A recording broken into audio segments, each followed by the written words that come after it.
from Paris, the city of love.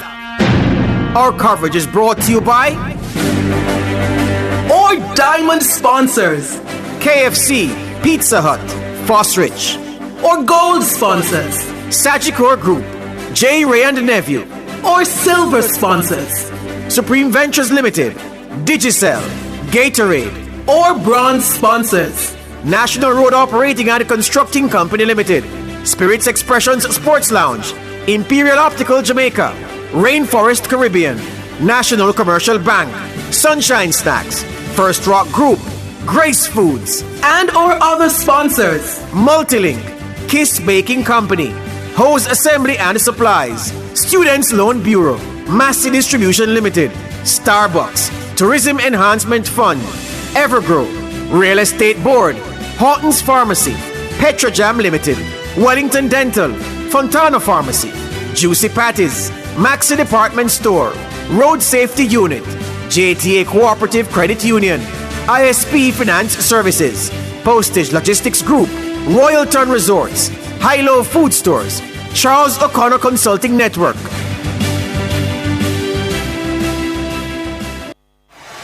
If you think you are beaten,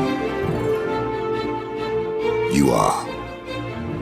If you'd like to win, but think you can't, it's almost certain you won't. Life's battles don't always go to the faster or stronger man. But sooner or later, the man who wins is the man who thinks he can.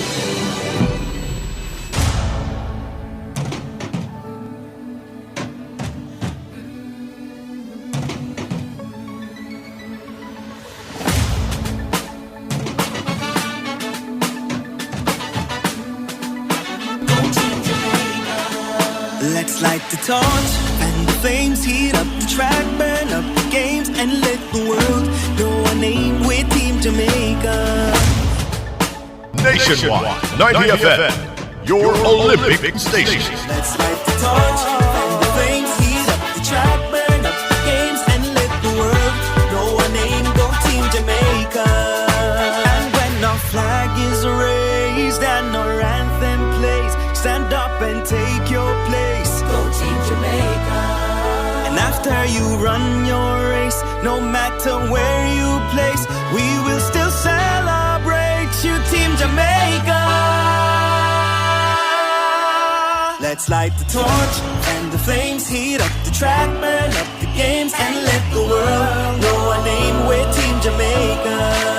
Let's light the torch and the flames, heat up the track, burn up the games, and let the world know our name. Go Team Jamaica. Let's light the torch. Team Jamaica.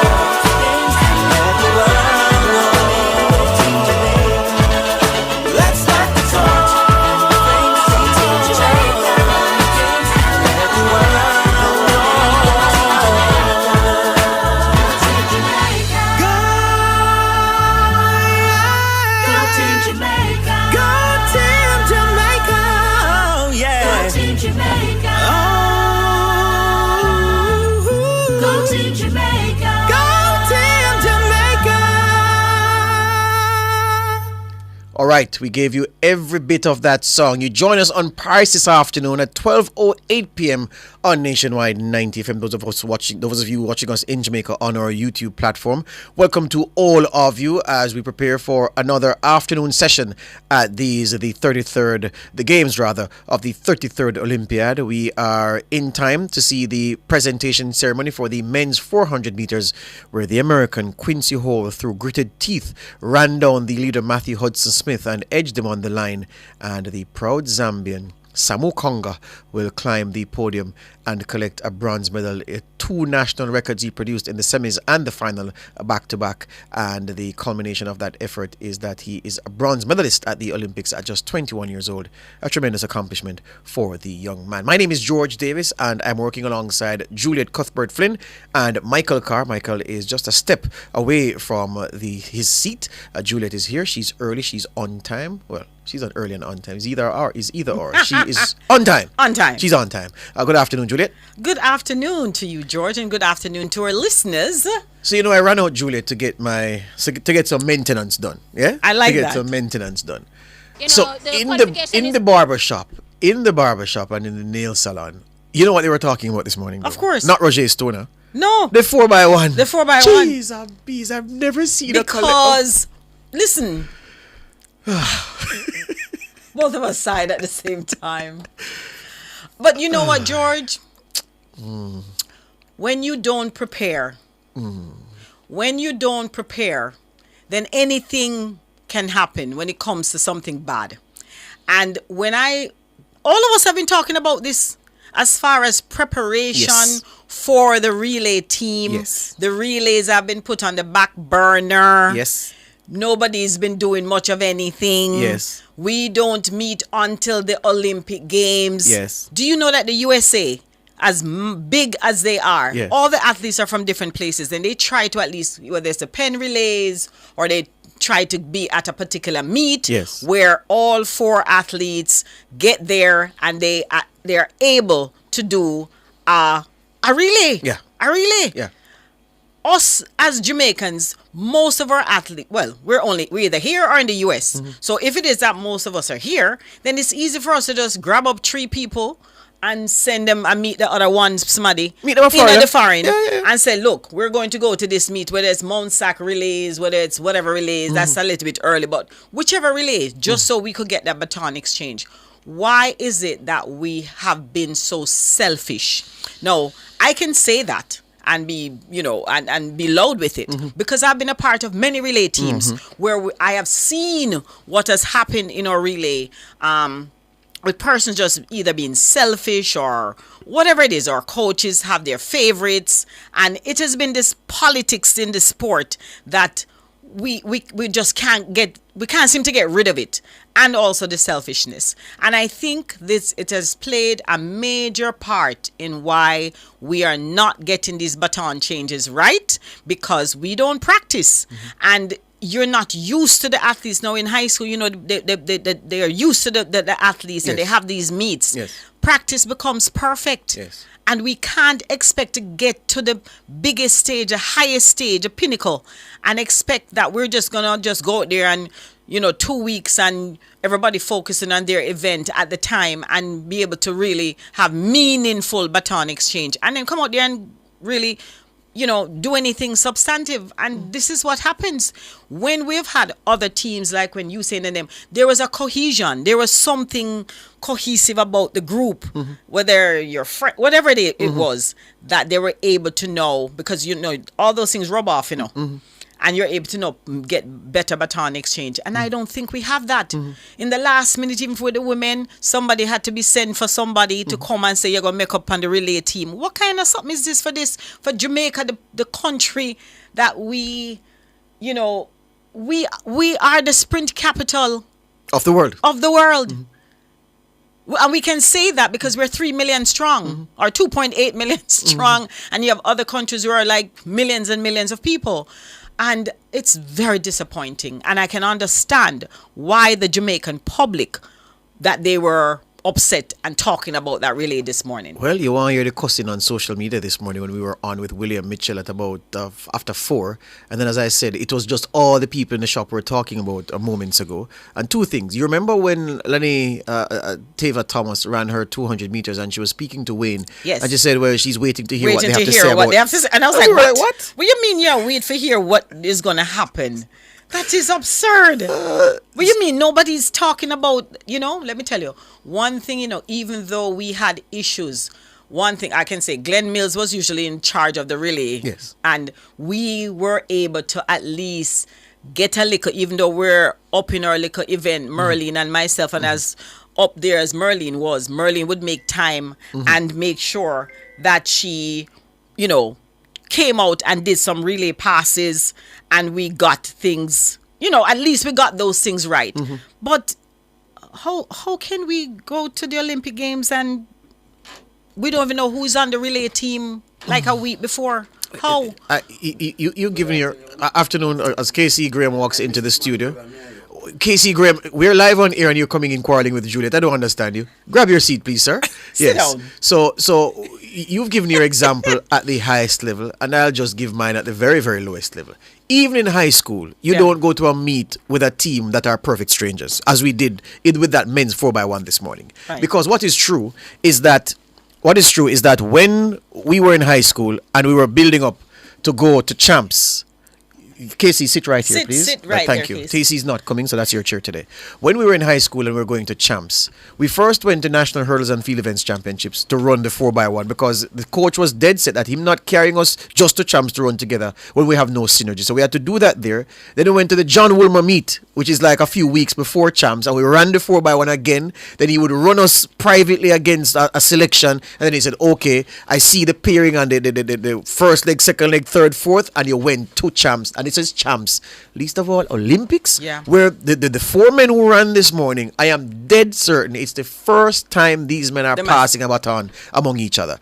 Juliet, pause for a cause, because guess what? The presentation ceremony for the men's discus is We going have- to be made we have now, to and we have stand to hear up. the anthem. We have Yes. to hear the anthem. So let's go across to the feed, Kevin, because we have to get this one. This is the big one so far, folks. Roger Stoner will collect the gold medal, and then Paris will hear Jamaica Land We Love.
these things in a word to describe Roger Stoner in this moment, and even in the moment after he won the Olympic gold medal in an Olympic record performance. Phlegmatic. He is just cool and calm, not overly excited, acknowledges what he has done, but he's not giddy-headed about it. This is evidence of a man who knew that what he has done was well within his powers, not shell-shocked at all by his own achievements, and he is drinking it in. I really love it. As we say good afternoon to Michael Carr, who has entered the 4x1 late, like the Jamaican men this morning.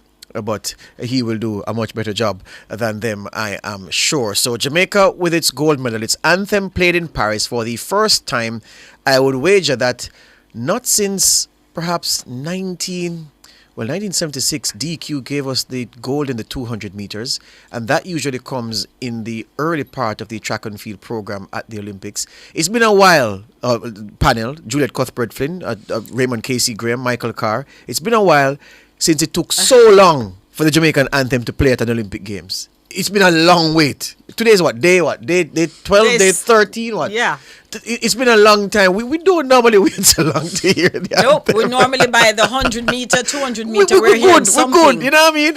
And it's very, very strange. Anyway, that is out of the way, and yeah, we're feeling good. We're happy. To continue the conversation we were having now. Well, before we continue that conversation, let's move to this, because this interview has been making the rounds since earlier today.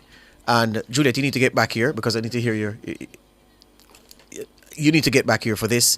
Because the national women's shotput champion, Danielle Thomas Dodd, has expressed her frustration at not having her coach with her at any point during her time at these Paris Games. She booked her spot on Jamaica's team to the Summer Games after winning the national championship with a season's best throw of 19.32 meters. That's what she threw in July. National trials were in July. Good. Now, the 2019 World Championships silver medalist made clear in an interview with Alex Jordan on Sportsmax TV that it would have been crucial. Oh, well, the first interview we're going to go to is the interview she gave immediately after that 19.32 meter effort at the national championships, where she said it would be important for her to have her coach with her after that effort, because she's saying, look, if I have my coach with me, this is evidence of what I can produce. Listen to this interview from July this year. Coach being there is definitely one of the factors. You know, the last Olympics he wasn't there, so I feel like all the preparation we did going into the Olympics kind of went to the wayside because I didn't have him there giving me the cues that I'm used to getting. So hopefully this time around, fingers crossed, he'll be able to, be in Paris with me. So, it's just to take things in strides. I'm not rushing ahead of where I need to be. I'm definitely, the experience, like I said, plays a big part, and I think at the end of the day, when the Olympics come around, experience will show. All right, so Danielle Thomas Dodd there speaking in July after the national championship, speaking to the fact that her previous Olympics experience, she was without her coach. That affected her because she said some cues that she needed and the guidance she needed in this highly technical event were absent, and that for the coming Olympics, i.e. Paris, it would be good to have her coach with her, especially after she produced 19.3 and change to win the national title. Now, come to Paris now. The qualifying standard was set at 19.15 meters to advance to the final. Thomas Dodd was only able to produce 18.12. That was her best throw, which placed her 13th overall, which meant she missed the cutoff. The cutoff was the top 12. She finished 13th. Her countrywoman, Lloyd Cameron, was 14th at 18.02 meters. This is what Thomas Dodd said after she failed to make the cut for the Olympic final. Definitely within my reach. However, it's been very frustrating to every time come to these major Olympic Games and not making the finals. And this time around it was definitely something that I felt like was easy for me to do. However, I didn't have my coach here. I've been in the village for 2.5 weeks. And I was denied the privilege of having a coach's pass for my coach to even be at the training facilities for 2.5 weeks. So you're talking about 365 days of training just gone down the drain because I didn't have my coach for 2.5 weeks while being here. So it is definitely very frustrating, and it's I think it's something that I definitely have to sit and reflect on and moving forward as to what will be definitely best for me and my mental health, because I cannot do this anymore. It's very frustrating dealing with JOA and J3S because these people don't care about field events in Jamaica. And if they did, they would make sure that we have everything we need to make us comfortable, because my coach is not just a part of my training process. He's a very crucial part of my warm-up and getting ready for preparations, and I didn't have him for 2.5 weeks. 2.5 weeks. It's very frustrating because this is definitely something that I'm more than capable of obtaining, and I came short today. Yeah, I can feel and sense and understand your frustration, particularly now that you see Jamaica competing so well in the field event. Exactly, and that's the irony of it. The gold medal that they were sitting down waiting for did not come from the track. It came from the field events, and those are the events that they neglect so much in Jamaica. And most of the medals that we have gotten so far at these games comes from the field events, and we're the most marginalized groups within Jamaica track and field, and it's very frustrating, and it's time for them to stop and really reflect on what they're doing to us as athletes. Danielle Thomas, I'm grateful you spoke your mind to us, and I'm so compassionate and sorry for your experience. You really performed well on this world stage. Well done. Thank you very much. Alex Jordan there doing that interview for Sportsmax at the Paris Olympics with Daniel Thomas Dodd, the proverbial pot overflowing. I'll take the comments from the studio after we hear from Wayne Walker, who we're going to link with Paris Connections, powered by the Sagicor Group. Paris Connection with Wayne Walker is brought to you by the Sagicor Group. Out of many, one pulse. All right, Wayne, go ahead, Wayne. Go ahead. Good afternoon, Wayne. Hey, good afternoon, good evening to you, George. I'm waiting on Rajay Stoner. He just collected his medal. He's not too far away from me. I just want to find out what kind of night he had, and he's been checking his phone constantly. I can see it even from now, and I want to find out what his friends are saying and what his plans are. In fact, I was told overnight that his shoe company, Adidas, have worked out a situation where he could very well be joining the NFL, and he now has a decision to make on whether he continues his track and field career or whether he does it in the off season. I want to find out from him because I heard it overnight, and I want to sort of get exactly what the situation is with him. He's, of course, becoming a media darling over the last 24 hours at least. Everybody wants to talk to him. He's now making his way up. Let me see. He has 2 flights of steps to go. And if nobody else stops him, he should be with me in less than a minute. But and as soon as you deal with that, Wayne, we want to hear you on the Thomas Dodd issue, given your proximity to the situation. So after that. Sure. Well, it doesn't seem as if anybody is going to stop him now. So he's coming. Well, there you go. Somebody will stop him. So I think he has one more to go. But yes, I'll definitely be giving you the comment on the Daniel Thomas Dodd situation that emerged this morning after she failed to qualify for the final. But yeah, I was just telling you that it's very, very cool here. Probably the best conditions that we've had in the Stade de France since athletics started on August 2. Well, actually, proper on August 3.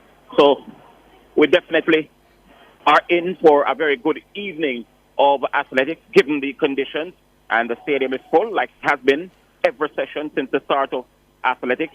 And Rajay Sona is now making his way. And it's very interesting to hear what he has to say with regards to last night when he returned to the village, because he's now the golden boy.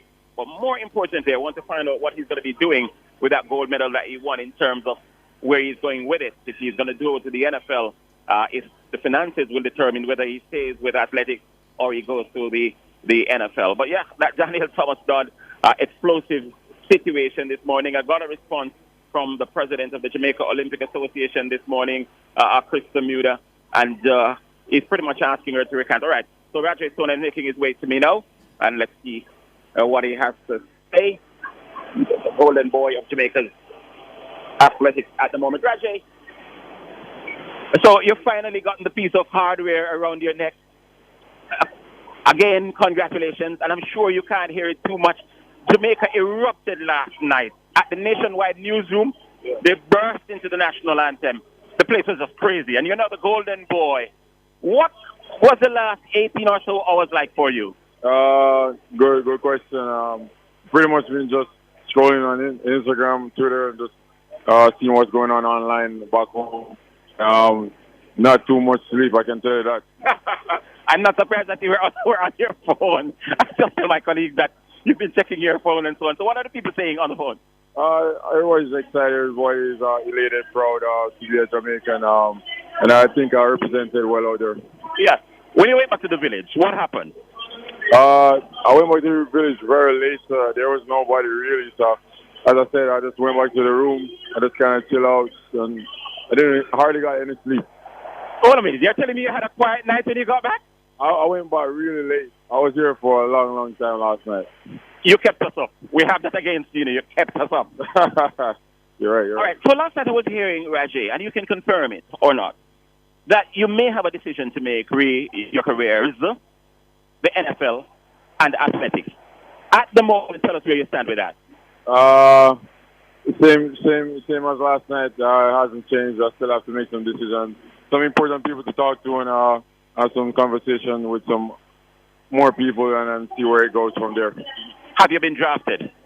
No, I haven't been drafted. Draft was a couple months ago. If I was drafted, it would be nationwide and everybody would hear about it. So what decision do you have to make then? I mean, it's obvious. I would have to choose what sport I want to take on in the future. And the future could be as soon as the next week or two? Yes. What could be the determining factor for you? I don't know. I know that's what I want, pretty much. Yeah.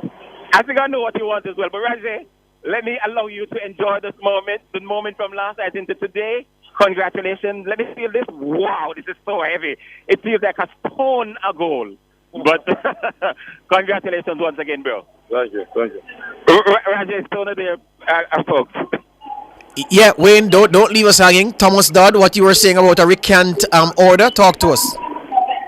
Wow, you just rubbed me up a golden minute. I was going to get a picture with the gold around my neck. You can still do that. No, he's gone. I was about to take up my phone. This moment is my worst moment in Paris. Anyway, I'm kidding. I'm here to work. So, yes, you were saying? Yeah, man. Daniel Thomas Dodd, you teased us with a recant order that came from the JOA president for what she said. Yeah, so this morning I called him and I asked him to react to it, and he said yes, and I immediately hopped on a train and I went down to where he was, and he basically saying she's not telling the truth, and he's urging her to recant. He's urging her to come publicly and say what happened. But I can tell you, I heard from a very, very, very good, reliable source that the Olympic Solidarity project that she benefited for, between the time that she was on the program, she got upwards of $15 million. And of course, her tenure with the project is now over, and he says she can reapply. And so I asked him if what she said today, and if she didn't recant, if it would work against her on the record. He said no. So that's where he's at. There were other things said. Wasn't sure if he was not comfortable with me saying them, because given the nature of the conversation and how we were doing it, it was the last thing he said to me, which I said earlier today, and he said it in a way as if to say, Wayne, this is how serious it is. And I didn't get the impression that he wasn't comfortable with it. Now, if he hears it and other things are not being said, then I would have missed the room. But I'm sure I didn't. Chris and I have had many conversations before. He's been candid. I find him to be a very honest man. So I said it today on Clifford, the last thing that he said to me. And yeah, as I say, I didn't and still don't get the impression that he was unhappy with me saying it, because the way he said it, I read the room and I'm sure I read it right. And if he's not comfortable that I said it, it doesn't mean that I didn't read the room right. It could be that, the reaction to it may not sit so well with him. But that's basically what it was. Hear you on that. All right, Wayne, thank you very much. We'll make several more connections over the course of the afternoon for us, evening for you. You need to get Rajay Stoner to put that goal around my neck, George. You spoil it. I'm sorry, man. You're a sprinter. You can find him and you can get your pictures done. Apologies. No joke. I tell you this, no joke. The medal around the man's neck is heavy. But it may not be heavy for him because he's going to play the NFL, I'm sure. But, well, I'm 99%. I got myself in trouble again, did I? Take a wager, man. Take a wager and share the dividends with me. No problem. Yeah. All right. All right, Wayne Walker over there in Paris. The 1500 meters semi-final of one is upon us. I think we should get some comments from about the Thomas Dodd issue because we have people who've been a part of teams, multiple teams traveling, people who've competed at the highest level. The semi-final is ready? All right, let's close out this edition of Paris Connections and then come right back. Paris Connection with Wayne Walker was brought to you by the Sagicor Group. Out of many, one pulse. All right, so guess what? This is so important that it demands immediate attention. And I want to ask the room to just just to react to what Daniel Thomas Dodd has said, what Wayne has said, Chris Samuda has said, and to help Jamaicans to make sense of it all. I'll ask you first, KC, to go. Okay, it's very unfortunate what she said. I spoke with a senior member of the J3 this morning. That person was very surprised. That person told me that she is one of the athletes who has gotten a lot of help over the years. And again, George, there are 60 athletes, and there are only 7 personal coaches. You can't give everybody a coach. And it is so funny. She said something about field events doing so well, and that all of a sudden she's stuck in these things. Why? Because field events getting the medals now. She has not done anything for a long while, and she has not come out and said these things. But because of field events and top now, she is saying these things. But it's, these athletes, I'm telling you, George, I have traveled with them several times, and they're like this. Whenever they do not do well, they want to point the finger, and this is the one time I will not blame the association, because I know that they try, and I know, and it's not about field event. They treat everybody the same way. Yes. I'm telling you, because I've been around. Yes. And it's only unfortunate she's unhappy because she failed to go into the final round. Yes. That's all. Yes. She's just unhappy. Yes. And she feels bad because when she looked at the distance for the top, she could easily be into that. Yes. Because she missed it by one position. Yes. And it's full time our athletes stop doing. Jamaica is the only country I hear all these things. Yes. I don't hear it anywhere else. Yes. And our athletes are like that. When they do not achieve what they want to achieve, they blame administration, and we need to stop it. Michael? Good afternoon to viewers and listeners. I'm a panelist. Amen. She's behaving like a spoiled child. The president of JRA said that she was in a program that she received, about 15 million, he said? Yes. Right, now think about that. How many of these athletes have received so much money? Yes. And so much help at the same time? And she's blaming that because her coach is not. She's not a high school student. She's a professional that has been in the business for so long. Now you tell me now. She said she had trained for 365 days. Right? That means 1 year she had trained for? Rubbish. And because the coach is not there, that's why she failed. And now she's blaming the J3 and the JOA and everybody because her coach is not there. Foolishness. I don't support that. And because she failed, they have to point the finger somewhere and say it's your fault and your fault. Why I fail? No, I don't support that. No, I've seen many times coaches coach using telephone, using technology. Yes. Put on the phone and they do their thing and then he comments and say, what have you? Yes. Don't tell me about because my coach is not here. You're a baby, you have to get nipple buckle and thing. Nah, man, you know exactly what to do. So I don't support that. And then the problem about that, sorry, George, is that there are a lot of persons out there who don't understand what is happening. So them just jump and them take it and them run with it and chat all kind of foolishness. Joke thing, man. Joke. Juliet, as I come to you, I'll say this to you. I covered every day of the Olympics action at Tokyo. I don't mean just the track and field. From the swimming start, my first panelist was Janelle Atkinson, and I went through every sport until the closing ceremony. It was a marathon. And the COVID Tokyo Games, how many coaches were there? And I saw people, as Michael is saying, on their phones or on their tablets, their iPad or whatever it is, talking to their coach to say, okay, so and so and so. It was a running joke that maybe the Wi-Fi connection was bad. You never get to talk to your coach, which is why that athlete failed in the routine. So that has happened. So I just put that out there and ask you to comment on this situation. Well, again, I think I have to agree somewhat with my colleagues here in studio as far as technology. Not everybody is going to have their coach in the stadium to tell them, to adjust this, make this or that adjustment. We know of the Solidarity Program. We know of other programs that the J3. I kind of blame the JOA and the J3 for not possibly making it known more to the public, to John public. Yes. We in the system, we know what happens. There's SDF that gives money to athletes who write them.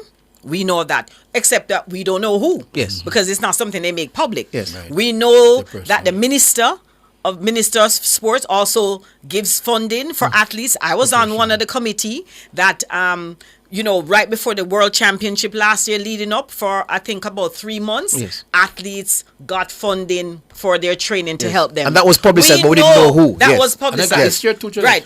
And I know some got this year. Yes. But this is something that's been happening for every major championship. We also know that the J3 who have that log assist athletes. We don't know who they are. We don't know if it's a structured program, and that is a problem. Right? If it's a structured problem, a structured program, and it should be a structured program. You're in the world, so you're in this tier, that tier, whatever it is, and I think people should be able to go on their website, not see the dollar amount, but maybe to see who's getting assistance and who's getting help. Also with the Solidarity Program. Yes. And then athletes would not be able to come out and say these things. I know that some of the minor sports that we'd call minor sports, like the throws and so on, that yes, they don't necessarily get the attention, but the top athletes don't get that kind of, because they are in another league by themselves. Yes. So we do know that athletes are assisted every year. And so for you to go to the Olympics and say, I failed because my coach was not there for 2.5 weeks. Again, I don't know if that is true. I don't know if that is true or not. To assist you during your training, which is also very important. Even if your coach is not there throughout the championship for that particular throw, the day, then if he was there throughout the training to assist her, I can understand that. So you have some sympathy on that score. And I don't know if that is so, because if you're there and it's a technical event, you actually do want your coach there for that 2 weeks. Yes. You do want your coach there. No, hold on, Michael, you're going to get a chance. Was it that a case where if the coach flew to Paris, because I would have to get a plane ticket. I'd be in the stadium and my athlete could meet me there. Yes. I would have to, if it is that he can't afford it, I would have to find some of the money. Yes. I pay half, him pay half, yes, so he can be there. And I'm sure they could have arranged for a particular track where he could have assisted her over the 2 weeks. Yes. Now, did that happen? I don't know. Yes. And so, you can't come out though because somebody got a gold medal in the throw, in the discus, that we didn't really expect a gold medal. Yes. We expected something because 3 men in the finals, any card could play. And so we were hoping for at least 1 or 2 medals out of that. Yeah. We got a gold, not just any, we got the gold medal. And so you could hear the anger in her voice. And the anger, I think, is coming from the fact that we got a gold medal. And, it could have, maybe I could have medal if only. No, I blame her for behaving that kind of a way, if it is that she got funding from the JOA to assist her, and saying that, putting a bad light on the entire organization, saying that we are on the bottom of the totem pole, that we don't get any assistance. I don't like that. Especially if you received help from the organization. Mikey, let me hear you. I myself have been on a few games here and there. Now, Coach Robinson, that's his name, right? Julian. Sure. Julian Robinson. He's there. Yeah. So why not and use... Julian is not there just for his athlete. He's a throws coach. He's a throws for everybody who throws. Yes. Man and woman. So don't and tell he's me good foolishness. enough. Yes. And he's good enough. Which is why he's there. Which is why he's there. And George. Sure. And our high jumper, female. Yes. she has not been doing well all season. Yes. She's a consistent 1.89. She jumped 1.8 something, didn't make it to the second round. And she uttered the same thing. And her coach was he didn't get a personal coach pass, but he was in the stadium, I was told. Yes. So this is what they do, George. Yes. But we saw a picture of him showing her some things on a tablet. On a tablet. I saw that. But as you know, as I said before, back in the day, long time ago when I was running, I didn't have a coach. Remember in 1992, me coach myself. Yes. So Merlin would have to kind of tell me and say, adjust this. Glenn Mills was the one that we would actually go to and ask him to watch us. So if I had a training session, I know that Glenn Mills was capable enough. Yes. That's why they brought him there. Yes. So if they brought 3 sprint coach, maybe I didn't like 1 or 2. Yes. I would go to the one that I like and who I thought that was capable enough to say, can you assist me? Yes. I'm going to do some 30 meters. Can you watch me? Yes. You know, because he's coaching everybody on Yes. the field. Can you watch man about to run? He would That's how it definitely goes. take his attention from whatever he was doing, even if he had a personal athlete there, and assist me. I'm sure the same thing happens now. But I said this to you though. Michael, very interesting perspectives. Michael has just put on the table what I believe is part of the nuclear, if not the nuclear argument. There is a throws coach in the camp. Use him. There's a throws, a very, very well regarded and accomplished throws coach, Yes. Julian Robinson. Yeah. Who is there for everybody. Everybody. Thank He's you a very national. He went as a part of the national coaching staff. Yes. So, Come on. And as you said, your coach could be watching on television, and you could bring up your phone, Julian, and that's you're what happened able in to COVID. I actually, saw it myself do that. every day of Tokyo. But as you said, every day. we saw It's still happening persons now. doing some of that, but I didn't know what they were doing, you know. I wasn't sure what it is that they were doing, but they were actually looking at, I guess, their phone and Yes. looking at the replay, I guess, to see what they should adjust and what they shouldn't adjust. Yes, so what happened in Tokyo with coaches? A lot of coaches not there. In fact, I can't recall anybody having anybody in the stands. What the athletes, the teammates, so of course would have been tested and everything. They were there, so they were assisting to say, okay, look back at this. This is what your coach is saying. All right, I saw this with my own eyes. Blah blah blah. Fix this, fix that. That's what happened for a lot of the athletes in all of the field events. So, I'm glad that the JO president came out and said, look, she actually, and that's what we want to hear. Yeah, man. Because you're blaming the minister to say the minister should come out and say something. The minister should stay out of this.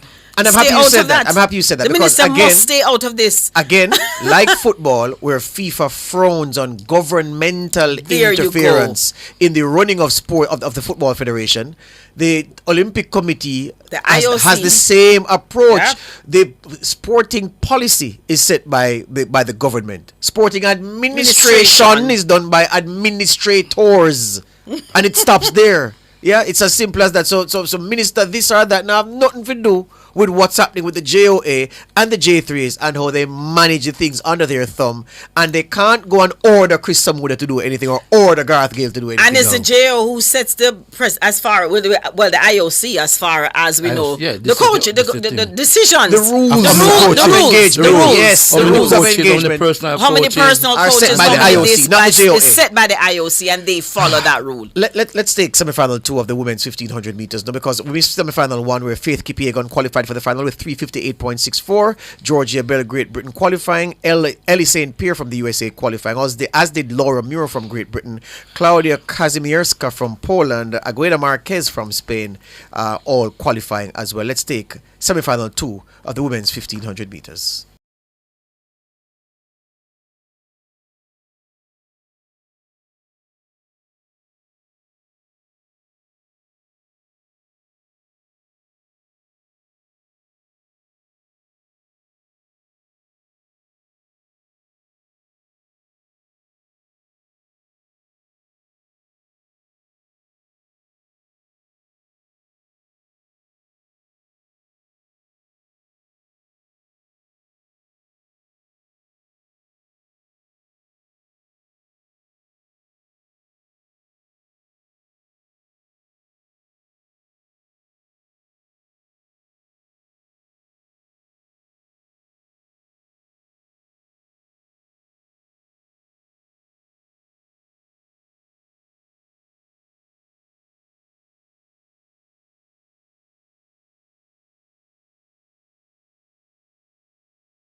Final in this women's 1500 meters. Semi-final 2 is now history. And the qualifiers are Diriba Welteji from Ethiopia, who won in 355.10. Jessica Hull from Australia, 355.40. Nikki Hiltz from the United States, 356.17. Gudaf Segai from Ethiopia, 356.41. She'll be dangerous in the final. Then Susan Lokayo Ejori from Kenya, personal best, 356.57. Agathe Guillemot from France, a national record, 356.69. Veronika Lizakovska from Poland, a national record, 357.31. Marta Perez from Spain, a national record, 357.75. And then there are several other national records and personal bests, but those won't qualify. So there were 6 automatic qualifiers from this semi-final. The rules are that the first 6 in each heat, simple, no two fastest, this or that. First 6 in each heat advance to the final, and so we know who the 12 finalists for the women's 1500 meters are. Juliet, you said something off camera, off air, as we were talking, as the 1500 meters semi-final was on the way. And you have to remind me, because I'm going to remind you. No, you're not old. I'm going to remind you. We were talking about the number of avenues and channels, gentlemen, that are available to the athletes these days to get assistance. And Juliet is saying, well, these athletes have it cushy compared to us. She said in her time, you had to write to a prime minister to beg some assistance. Tell us about that. I mean, I think we've come a long way. I really do. I think we've come a long way. I have bashed the J3A before, but I think there are things that are in place now that wasn't there when I was competing. Sure. And I know these coaches, they're on the ground. They know the difference between when we were running back then and what's there now. There was no solidarity fund. There was no solidarity fund. We had to write letter to anybody. And I remember writing to Prime Minister P.J. Patterson at the time and asking, because I needed to buy a starting block. I needed to buy starting blocks. I needed to just get training clothes. Because I had no sponsor. I needed to buy vitamins. And of course, I was working a part-time job. So, working and training, and I needed that kind of help. You have a solidarity fund now. And he assisted you, right? And of course, no, he assisted me immediately right away, asked me how much is needed, and that those funds were channeled and sent to me. But I mean, the thing is, knowing that there's money now from the minister sending. We heard that 300 and something, 350,000 for each 55. Athlete's preparation. And as I said before, I was on a committee with the minister leading up to last year and the year before for athletes in preparation for their national event 3 months before. And you also have a solidarity fund helping these athletes. You have SDF. There's so many different avenues. So when I hear this, it hurts me because I know that there are different channels for you to receive funding, and I know that it's not just the track people who are getting the help. All the athletes. I know I saw the roster. Who were the athletes getting assistance going for their preparation for any major championship? Wow. Well, testimony coming here, and it just puts into perspective that Jamaicans have this thing. Well, not Jamaicans, people have this thing. They discuss the authorities for everything. It's popular. Anybody who wants to get a forward on social media, just go and say something bad about the government or anybody in charge of anything, and you'll get a lot of people just piling in to help you. But the truth is not even stranger than fiction, because the truth isn't fiction at all. The truth will give a different perspective to narratives that are emerging, and I'm very happy that Juliet, from an experiential perspective, can identify with why Daniel Thomas Dodd would feel the way she does in certain respects from the perspective of an athlete, a performer. But at the same time, what we're hearing from Juliet and the two men is that, look, there is so much assistance that has been pushed the way of Daniel Thomas Dodd and the other athletes to make it a situation where athletes don't have to scrimp and scrounge and beg and fret about how they're going to fund themselves. And the funding may not be the same for everybody, but you'd be hard pressed to find somebody that is not assisted. And the J3As, the JOA, they do not discriminate based on which event you participate in. They help athletes. No, of course, we heard that before with in the other event, the other throwing event. Shotput? In the shot put. Yeah.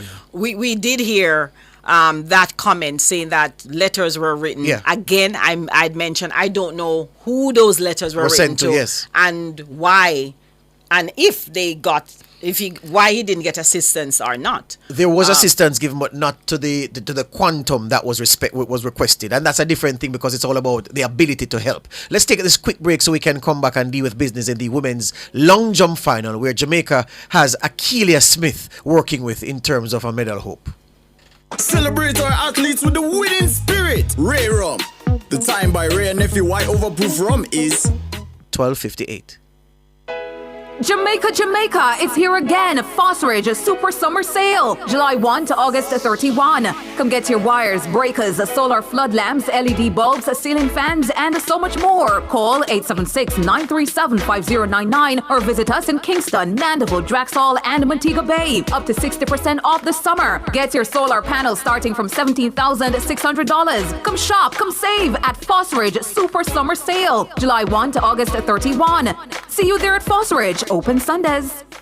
KFC this summer, we a bucket together. Well, I vibe with your crew, yeah, we a stay true, the taste is so good. KFC, bucket on the ends with the real ones. My island, we a world champion with my KFC, I'm gonna be me, jam rock, celebrate with we. KFC, we a bucket together. When we bucket together, we are as we really are. Enjoy a family 12, party 15, or party 21 bucket. KFC, proud sponsor of Jamaica 60. Charles O'Connor Consulting Network, COCN, is a financial reporting firm that delivers accounting and compliance services on time. Call us today at 876-908-0486-7. Email us at clientservices@cocnjamaica.com or visit our website at www.cocnjamaica.com. COCN, driven by international accounting standards, modern technology, and integrity. Jamaica! Meet your new bread obsession, Excelsior Butter Bread. Soft, fresh, and bursting with flavor. Ideal for a quick snack, pairing with your favorite cheese, or making the best egg sandwich ever. And guess what? It's just $100. It's the best choice for a tasty, affordable meal. Perfect for anyone on the go and those looking for a filling lunch. Excelsior Butter Bread, making delicious affordable. Find it in stores island-wide today. Rainforest, plenty ways. Make it nice. Plenty ways. Rainforest, I go give you plenty healthy ways to switch up your meals. Fresh flavor that we need. More delicious moments every day of the week. And look how good me feel. Rainforest make it nice. Rainforest, I go make it nice. Nice. Rainforest, I go make it nice.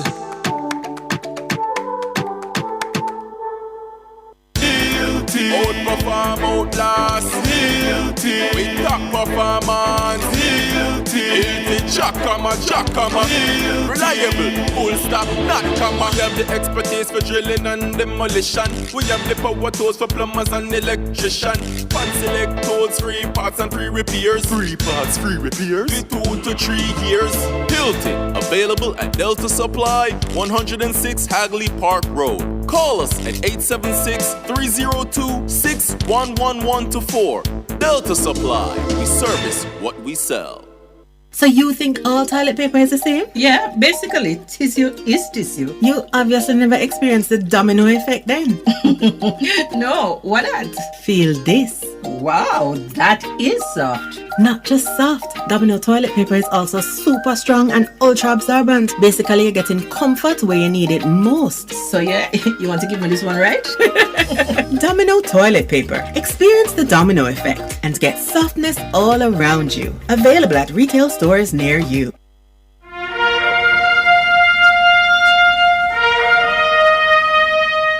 Nationwide 90 FM now presents live coverage of the games of the 33rd Olympiad from Paris, the city of love.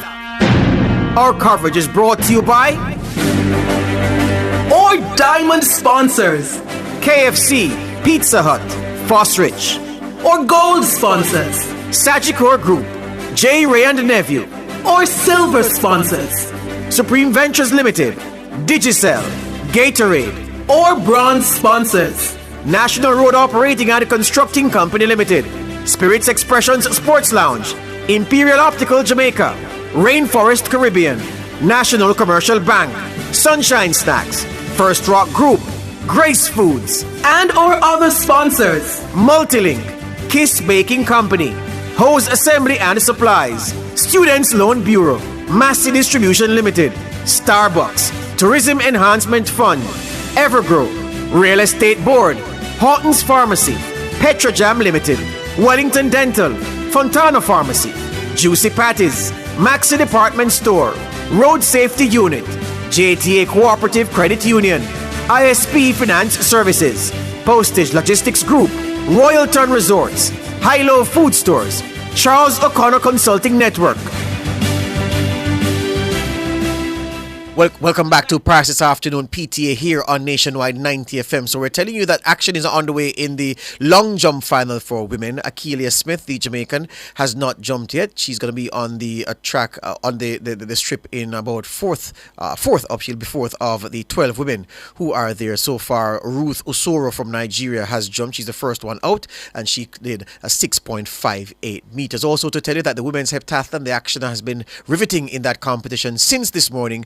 And Katarina Johnson-Thompson, the Brit, has just uncorked a personal best in the shot put to lie second in the event. And she was exultant as she celebrated with her coach a personal best in one of the disciplines that she is strongest in as she looks to secure gold in that event. So the Jamaican Akeelia Smith waiting to line herself up in the women's long jump, and we'll tell you how she gets on with her first of 6 attempts. Wayne Walker has been busy in Paris, and he has an interview with the president of the Jamaica Olympic Association, Chris Samuda, on the issue concerning Daniel Thomas Dodd, and we are keen to hear it, as are you. Let's go. Chris, thanks so much for having a chat with us. You would have seen and heard what Daniel Thomas Dodd had to say. She says she's sick and tired of organizations who are not, amenable to throwers. What do you say about that? I can quite understand why Daniel is a bit disappointed. It's twice now that she has not made the final. So I can understand the emotionalism around it. But we have to understand the facts. And Daniel is, in fact, aware of the facts. And let me start with her personally. Daniel has been the beneficiary of an Olympic Solidarity Scholarship for 4 years now. And that is by virtue of the JOA supporting her. So it doesn't lie in her mouth to say that the JOA has not supported her personally. And perhaps the reporter who interviewed her should have questioned the answers. Had he questioned the answers, he would have realized that she's been supported by the Jamaica Olympic Association by virtue of an Olympic Solidarity Scholarship. So that's in relation to her. Right. In relation to her allegation about throwers, let me list the amount of throwers who the JOA has benefited and who have consistently are in touch with us. Frederick Dakers is a beneficiary of the Olympic Solidarity Scholarship. Kai Chang, O'Dane Richards, and I could name others.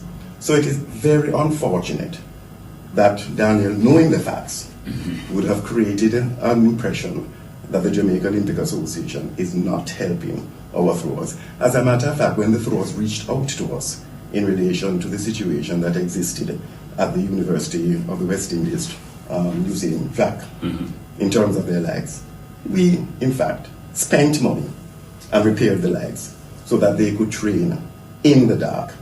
So it is absolutely unfair for her to say that. And I would really love the reporter to perhaps interview her. And I'm not going to tell you how much money she got, and it is in US. The reporter but it would help if you say how much money, because if she says you guys don't support the throwers. No way. Yes. People must speak the truth. And we must allow them to speak the truth rather than it coming from another party. So I'm inviting the very reporter who in fact interviewed her to go back and ask her, are you a beneficiary of the Olympic Solidarity Scholarship courtesy of the Jamaica Olympic Association? And the intent of that scholarship is to help her in coaching, help her in her daily expenses, help her to get to certain training facilities as well as competition facilities. So had she given that perspective, right, I am sure that the reporter would have in fact conveyed a different impression in terms of the report that was made. Well, probably the reporter didn't know or doesn't know, so he wouldn't possibly have put that. But I think a fair question, if somebody is alleging that you have not helped them. Yes. A fair question that should in fact reside in your mind is that, have you ever received any help from the Jamaica Olympic Association? And there could only be one answer. Wow. Okay. I invite comments. Michael Carr, you seem pensive. What say you? I am happy that the president came forward and said what he said. I'm sure this put a different light on the whole situation, and people now have a different understanding of what things are, and are looking it from a different perspective now, right? And we heard the president say, yes, she got help. So why should she, and why did she come forward and say she has not gotten any help and no support? You know, but it's a loser's cry. Mhm. It's a loser's cry, and just a pity. She need to come back now and say, well, you got some help and way.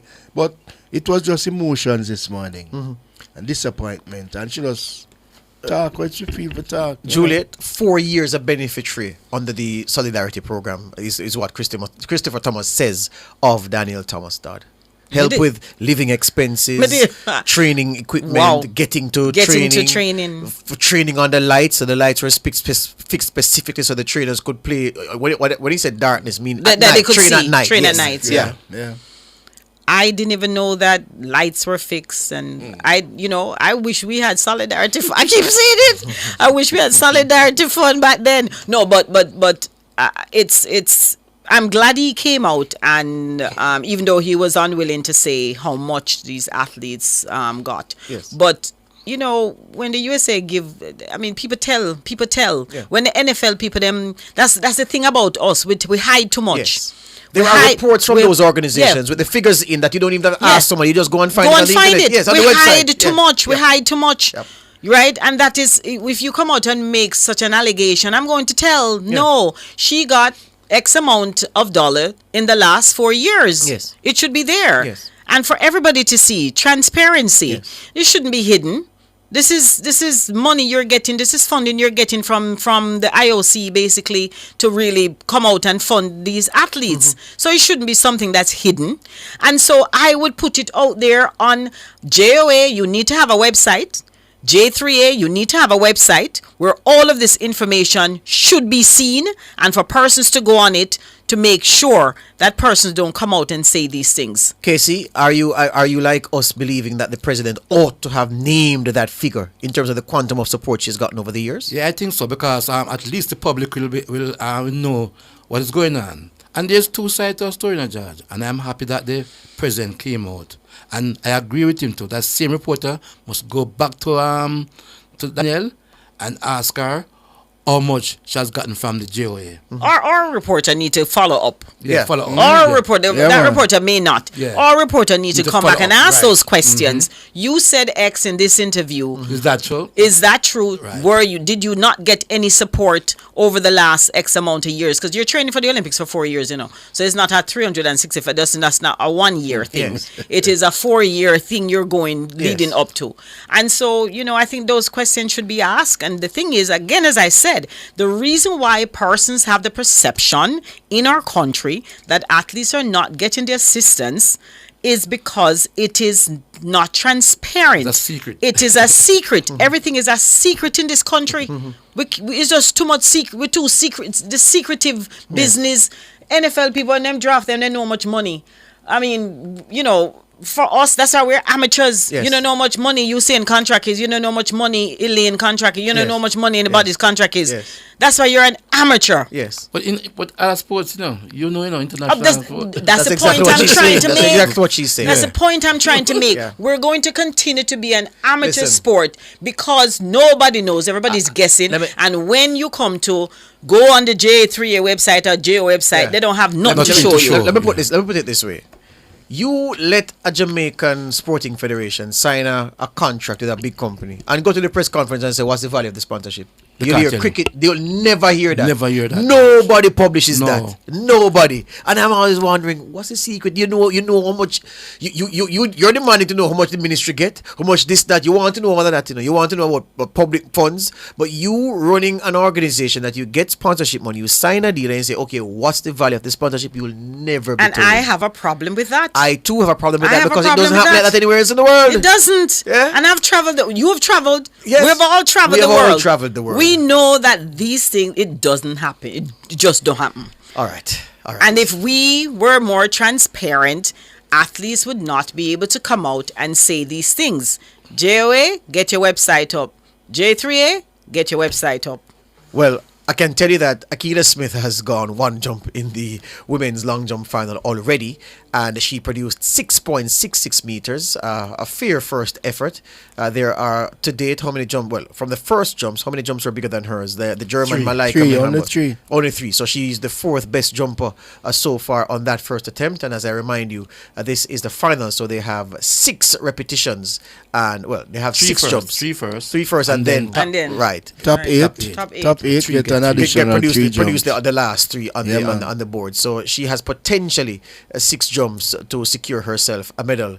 Akila Smith. I remind you that the Olympic record in the women's long jump held by a woman, Jackie Joyner Kersey, set in Seoul 1988, 7.40 meters. And the world record, Galina Chistiakova of the old Soviet Union.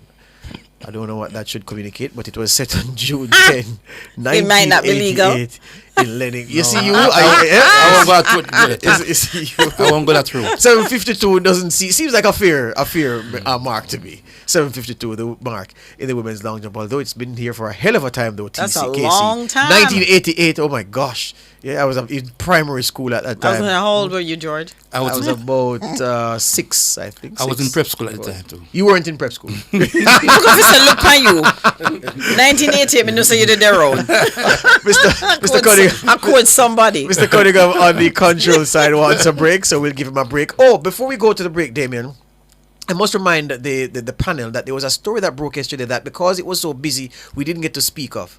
An Australian men's hockey player was arrested and is facing serious charges in France because he was caught buying cocaine. Jesus. Yes, so there was the police were in plain clothes, undercover police. Him done play hockey. Yes, so they missed out on a medal. So he was there and he was buying cocaine from an 18-year-old man, a lot of cocaine as well, as if he was going to have a party somewhere. And they arrested and charged the dealer, the 18-year-old boy, and they charged him, and there's a whole heap of bangarang over that. So yeah, that happened yesterday in Paris. Break time here. Back with more after these.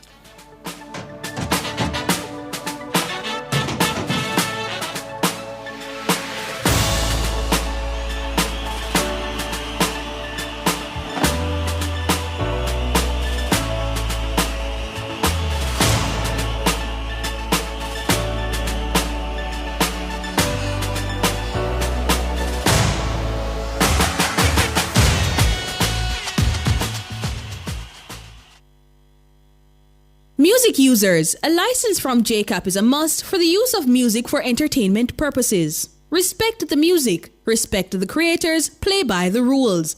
The time by Jamaica Association of Composers, Authors and Publishers Limited is... It's 1:15. By paying it forward, you're making sure the next generation achieves their academic goals. Repay your students' loan today. The temperature brought to you by the Students' Loan Bureau is... 31 degrees Celsius in Kingston, 30 degrees Celsius in Montego Bay. KFC this summer, we a bucket together. Well, I vibe with your crew, yeah, we a stay true, the taste is so good. KFC, bucket on the ends with the real ones. My island, we a world champion with my KFC. I'm gonna be me, jam rock, celebrate with we. KFC, we a bucket together. When we bucket together, we are as we really are. Enjoy a family 12, party 15, or party 21 bucket. KFC, proud sponsor of Jamaica 60. Multi-link, access every time, everywhere I go. Multi-link, 24/7 access for me. It's just a win-win when we use multi-link. This card is Jamaican built, yeah. Fast and secure, you can use anywhere. Spend while supporting the economy. Look for the Multilink logo on your card and benefit from Jamaica's largest debit payment network. Multilink, 24/7 access for me. What would I do without my Multilink? Jamaica, it's here again. Fosridge Super Summer Sale, July 1 to August 31. Come get your wires, breakers, solar flood lamps, LED bulbs, ceiling fans, and so much more. Call 876-937-5099 or visit us in Kingston, Mandeville, Draxall, and Montego Bay. Up to 60% off the summer. Get your solar panels starting from $17,600. Come shop, come save at Fosridge Super Summer Sale, July 1 to August 31. See you there at Fosridge. Open Sundays. KFC this summer, we a bucket together. Well, I vibe with your crew, yeah, we a stay true, the taste is so good. KFC, bucket on the ends with the real one. My island, we a world champion with my KFC. I'm gonna be me, jam rock, celebrate with we. KFC, we a bucket together. When we bucket together, we are as we really are. Enjoy a family 12, party 15, or party 21 bucket. KFC, proud sponsor of Jamaica 60. Together we're our people standing strong. 3 million Jamaicans, let's work as one. Such a course and work with a plan. Proud and tall, let's make the whole world understand. Every Jamaican have the heart of a champion. Such a core, big up with champions. Watch my style, watch my skill, watch my flow. Standing out anywhere where we go. Many goals, many dreams, many strides. All the black, green and gold, and we pride. Proud and tall, let's make the whole world understand. We are strong when we are one, Sagicor, celebrating Jamaican success. Hurt less with Pharma Joint Flex. Taking Pharma Joint Flex daily helps to repair, replenish, and revitalize worn, damaged cartilage that causes joint pain. Do you suffer from arthritis and chronic joint pain? Then Pharma Joint Flex is the remedy for you. Our all-natural formula contains glucosamine and chondroitin, ingredients for joint repair, so you can get relief. Ask your pharmacist or doctor for Pharma Joint Flex, distributed by Massey. Rainforest, plenty ways. Make it nice.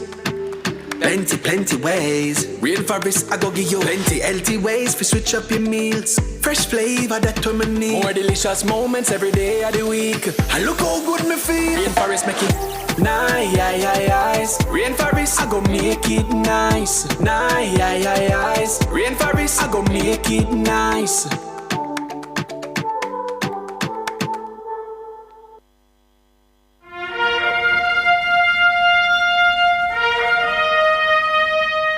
Nationwide 90 FM now presents live coverage of the games of the 33rd Olympiad from Paris, the city of love.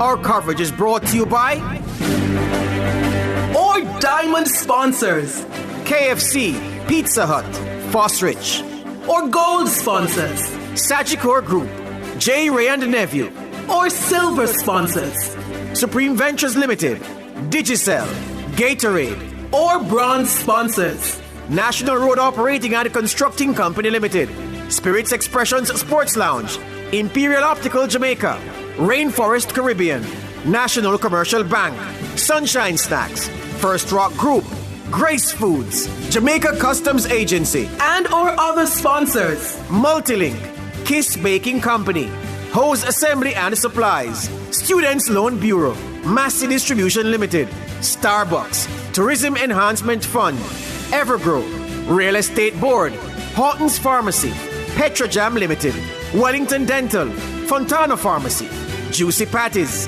Maxi Department Store, Road Safety Unit, JTA Cooperative Credit Union, ISP Finance Services, Postage Logistics Group, Royalton Resorts, High-Low Food Stores, Charles O'Connor Consulting Network. Welcome back to Nationwide 90 FM. Our coverage of the 33rd, or the games of the 33rd Olympiad from Paris continues, and we have an interview lined up just to tell you a little bit more about the thing I mentioned before, where the Australian hockey player Tom Craig was bailed. He was given bail late on Wednesday evening, and he held a media conference and he said, quote, "Firstly, I would like to apologize for what has occurred over the last 24 hours. I made a terrible mistake and I take full responsibility for my actions. My actions are my own and by no way reflect the values of my family, my teammates, friends, my sport and the Australian Olympic team. I've embarrassed you all and I'm truly sorry." So he's facing cocaine-related charges after being caught buying the stuff on the streets of Paris. And the man who was selling him, 18 years old, he too has been arrested and is facing serious charges. Boy, I think the French police, the gendarmes should just drop the charges, send him home and ban him from France for 5 years. I think he has learned his lesson. Public embarrassment. He's brought shame on his nation and on his sport. I think the man has suffered enough. Anyway, NCB Insurance Agency and Fund Managers Limited, their unit manager is Brandon Ferguson, and he's on the phone with me this afternoon. Good afternoon, Brandon. Good afternoon. How are you, sir? I'm not bad.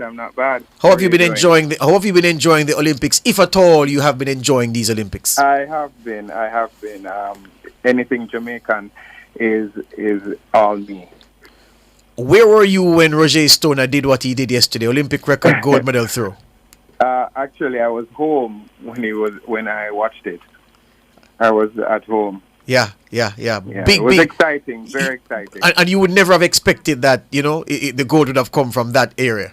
Correct. A field event. I'm so thrilled that we got a goal. Yeah. Because that is what we are accustomed to. Yeah, man. Tell me about the business of NCB Insurance Agency and Fund Managers Limited at this time. Oh, well, the business of NCBIA it's doing very, very well. We are the insurance arm of NCB, and what we do is personal insurance along with general insurance. That's what we particularly invest in. Yeah, so persons who would like insurance, we remember that NCB owns Guardian Life, so everything that they would have, we are able to give our clients. Mm-hmm. And in terms of the clients that you target, is it a general open shop? You take all clients, or is it a particular profile of client that you nudge the business towards, or nudge towards the business? Well, we everyone that all our clients that are coming inside the banking hall, they have the opportunity of doing business with us. So therefore, we don't have like a general profile. It's just that if it is that whatever you want us to create for you, we can tailor it for you. Yeah, and the obvious question, Brandon, is there are so many insurance instruments being offered by so many financial institutions.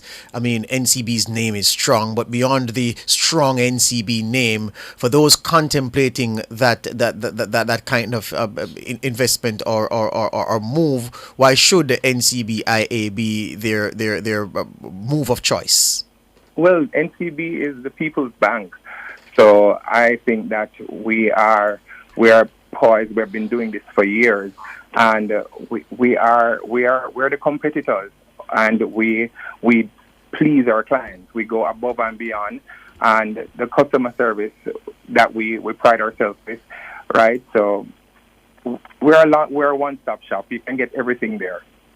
For some of these entities, for entities in the business that you are in, you know what I hear people complain some of the times that when they have difficulties, it's so hard for them to speak to someone senior up, someone higher up who they can explain themselves to and get that direct kind of assistance, and they're stuck at a lower level, and it's almost as if it's almost taboo for them to speak to the people who are in charge. What can you say about NCBIA and that kind of access for your clients? I beg to differ on that.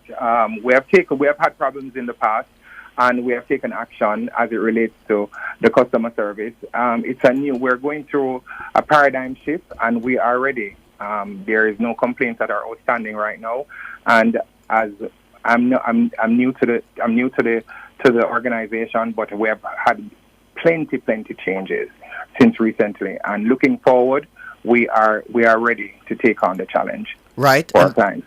And Brandon, finally, given all you've said and what you've described as the business of NCB Insurance Agency and Fund Managers Limited, you know, what's the kind of commitment you are giving on at the outset to a potential client? What is it that you are telling them that will be guaranteed from a service perspective or a performance of the insurance instrument perspective? What guarantees can you give them at that very start?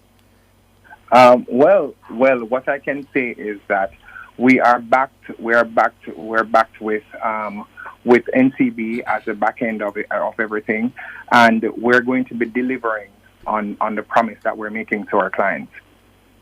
Excellent. It's as simple as that. Yeah, and the NCB name is good, and you're trading on that good name, and they can expect the usual NCB kind of quality orientation to detail and customer service.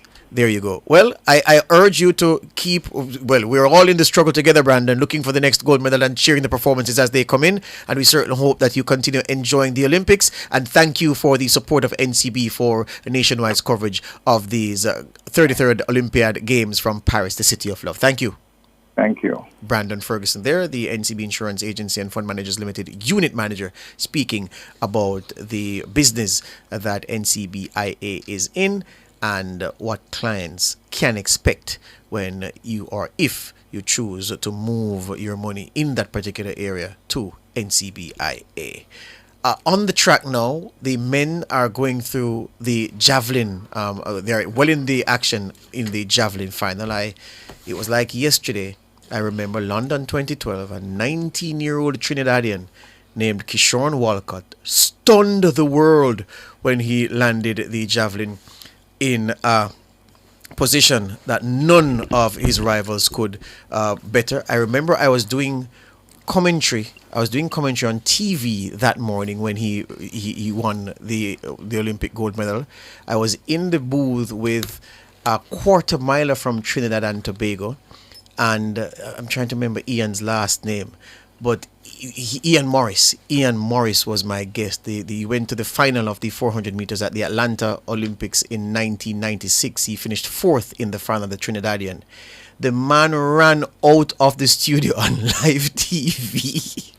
Left me sitting alone to celebrate Kishore Walcott's gold medal. I'll never forget that moment.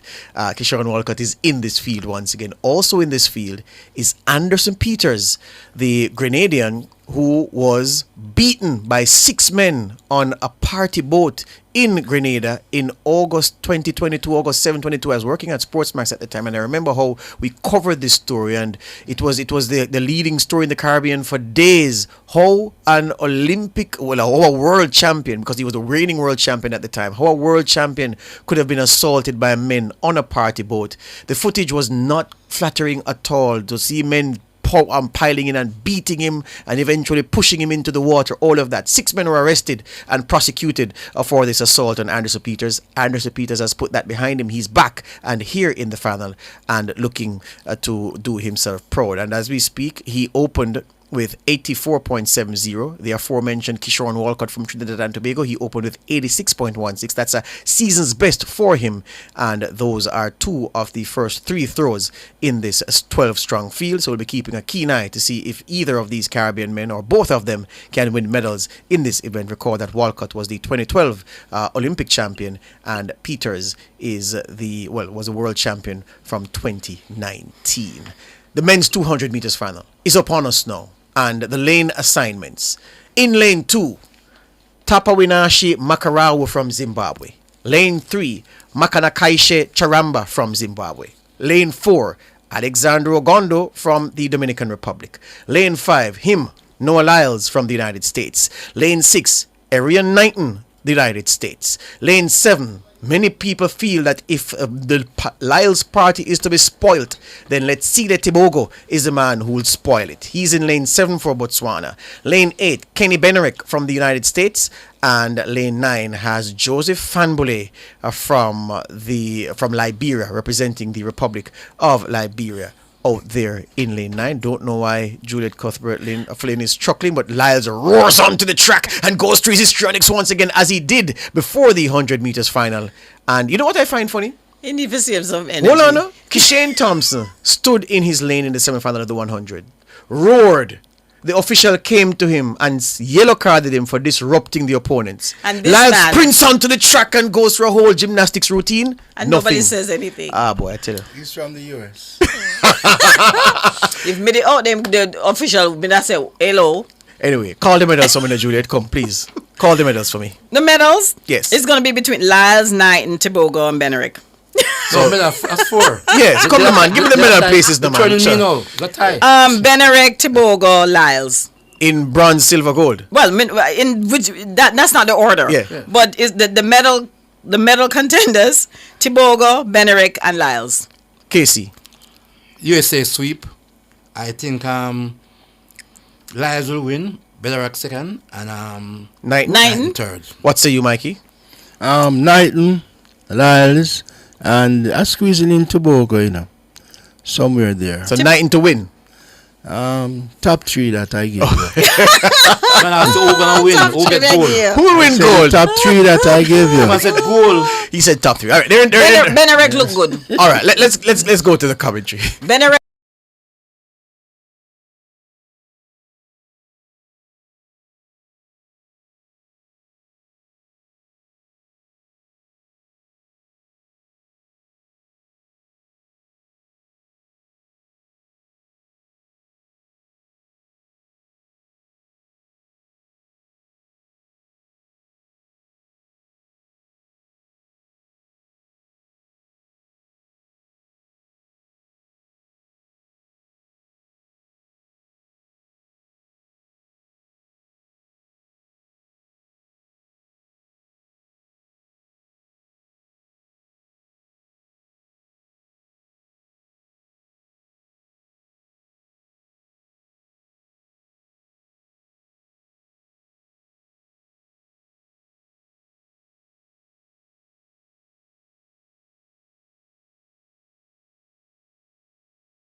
That many people felt was most capable of spoiling the Lyles coronation as the true sprint king was Letsile Tobago, the 21-year-old from Gaborone in Botswana, 6 foot flat, 6 foot, all 6 feet of him, 170 pounds. There's a word, listeners, that you use to describe lithe, that slim sprinters. You call them lithe when they are slim and athletic. I used it some time ago to describe Sharon Sims when she was in her prime.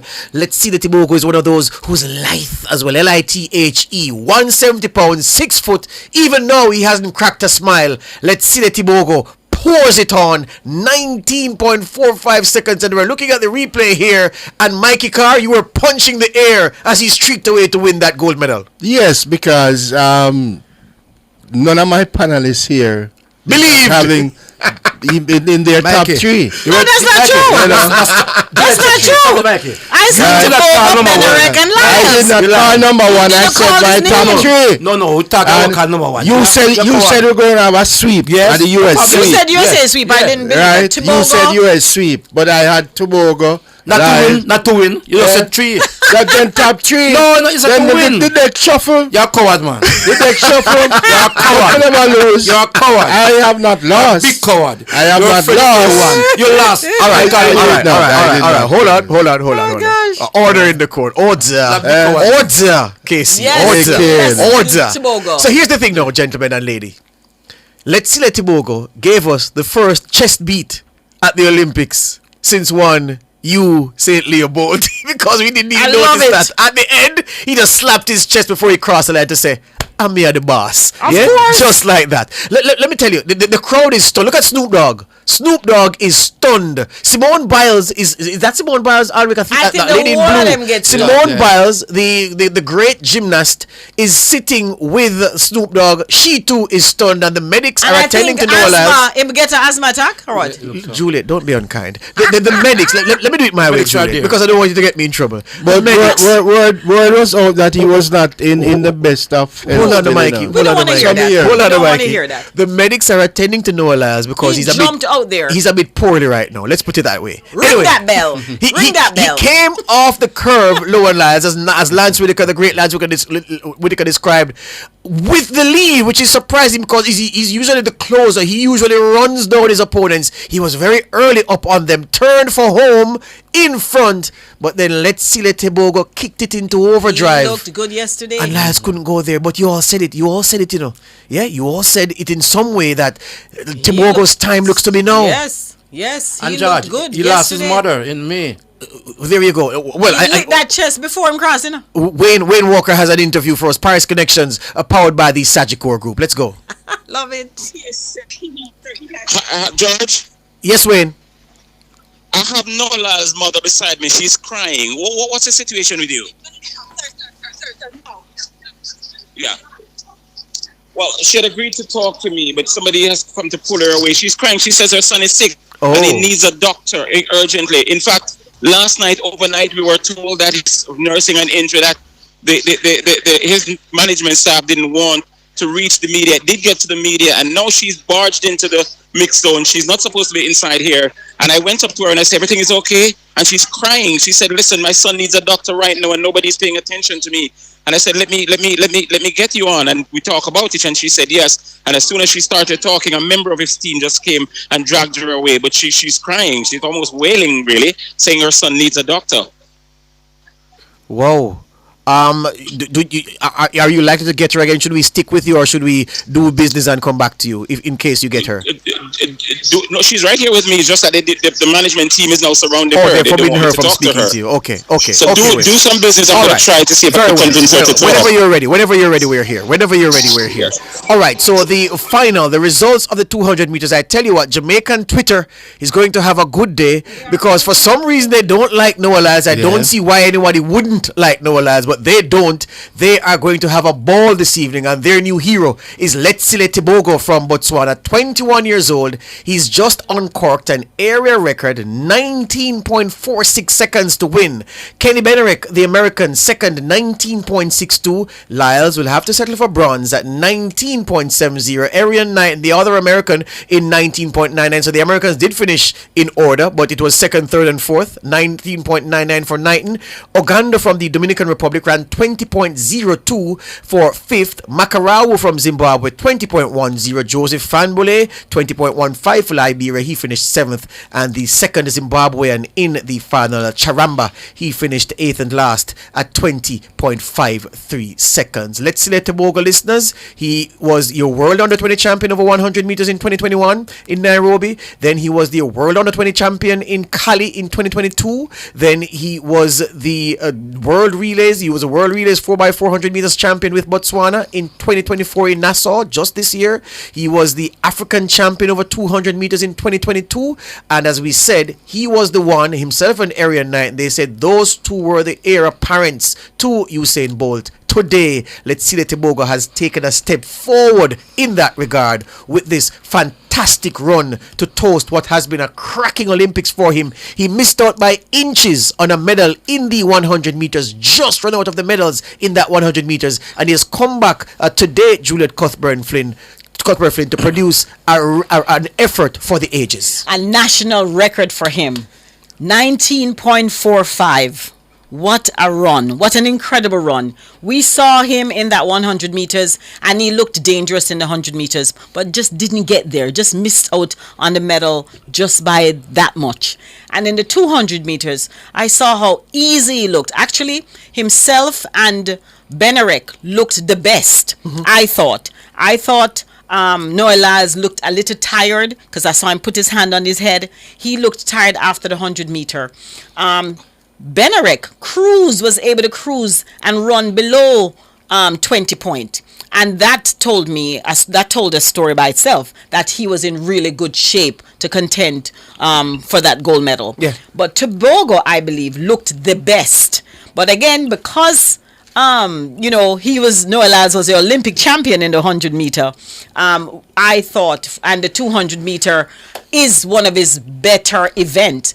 I thought that he would have had enough to really get across the finish line. But my pick was those three: Tobago, Benerick, and Lyles. And it came in that order, basically. Tobago won with a national record in the 200 meters. And we are very, very happy for him. I've just been told by a source that one of the foremost newsrooms in Jamaica erupted in cheers when Lyles lost. I won't say which one, because Lyles will come to Jamaica and will want to be interviewed.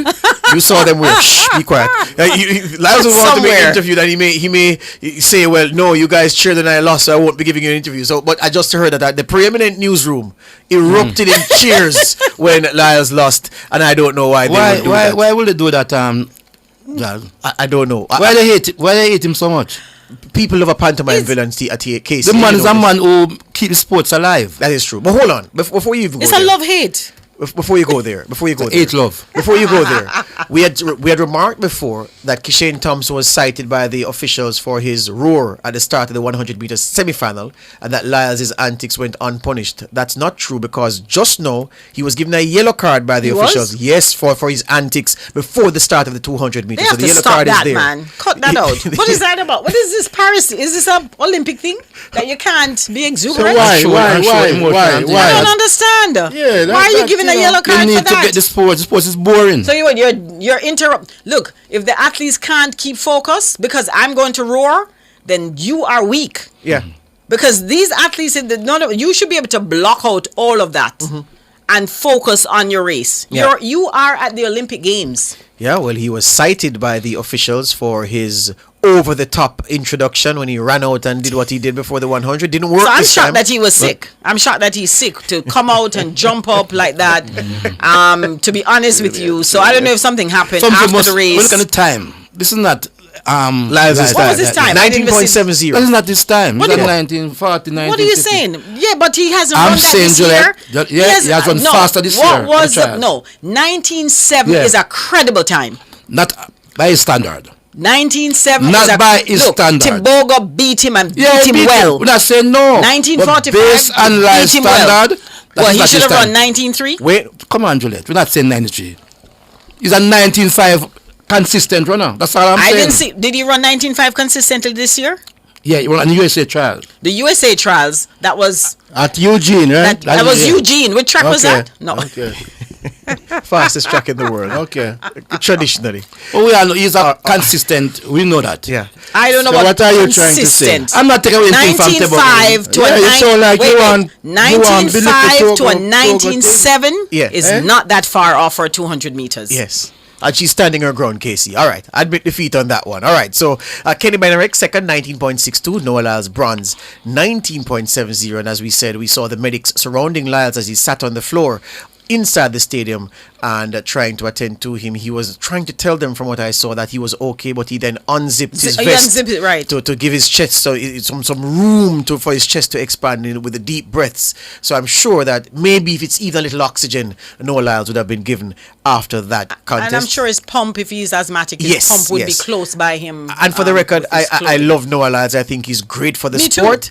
But Jamaicans, they have to have a pantomime figure, and he is it. And they love to hate him, and they're reveling in his defeat. I'm going to go now to an interview while temperatures cool You say inside the Pete, studio. when you're a threat, to Jamaicans, people, that's how we Jamaicans. roll. like you. You're a When threat to Jamaicans. Are you gonna allow me to do this interview while you all cool down? The CEO of Foster, Cecil Foster, is joining us now. Foster have been a giant with Nationwide across various ventures over the course of the year and the preceding years, and they are partnering with us in a significant way for these Paris Olympics coverage. And so we have to talk to the top man here this afternoon. Good afternoon, Cecil. Good afternoon, George. You sure you want to carry me in this hot pot? Hey, Casey want to fight Juliet in the studio. Remember that Juliet is an icon. She's a Olympian, and therefore we can't afford to beat her up. Okay? Yeah, Casey should be Tell them. No, man, Tell them everything's to be cool. nice to me. Not them. Cecil, Okay, that's cool. Cecil, you just watched that. I'm sure you just watched or listened to that 200 meters. Noah Lyles' colours lowered by the outstanding Botswana and let's see the Tobago. I want you as a man who I know loves sport to react to that performance for me. Amazing. When I saw the guy on the turn, I said to my team members here, it is going to be difficult because his form, it looked like Usain Bolt with taking that turn, and I saw that he had more in him. Yes. And he just kept his top end speed and just carried through the tape. And Lyle and the other guy they were flying up, they just couldn't reach him. Yep. I love it. Yep. It was one of the better races I've seen since Usain Bolt came off the scene. And I've seen the form coming around the corner. It reminds us of Juliet sometimes. Yeah, man. Cecil. Juliet Campbell? No. The other C, Juliet Cuthbert. Cecil, overall, though, how have you been enjoying these games in Paris to this point? Away from the fact that we were looking at 12 or 14 medals, I think it has been a beautiful event.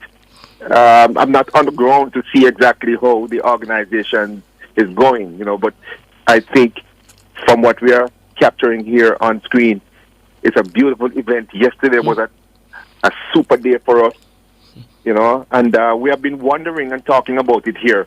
Why we are not throwing more javelin and throwing more discus and so on, because we have a lot of young people here can train them up.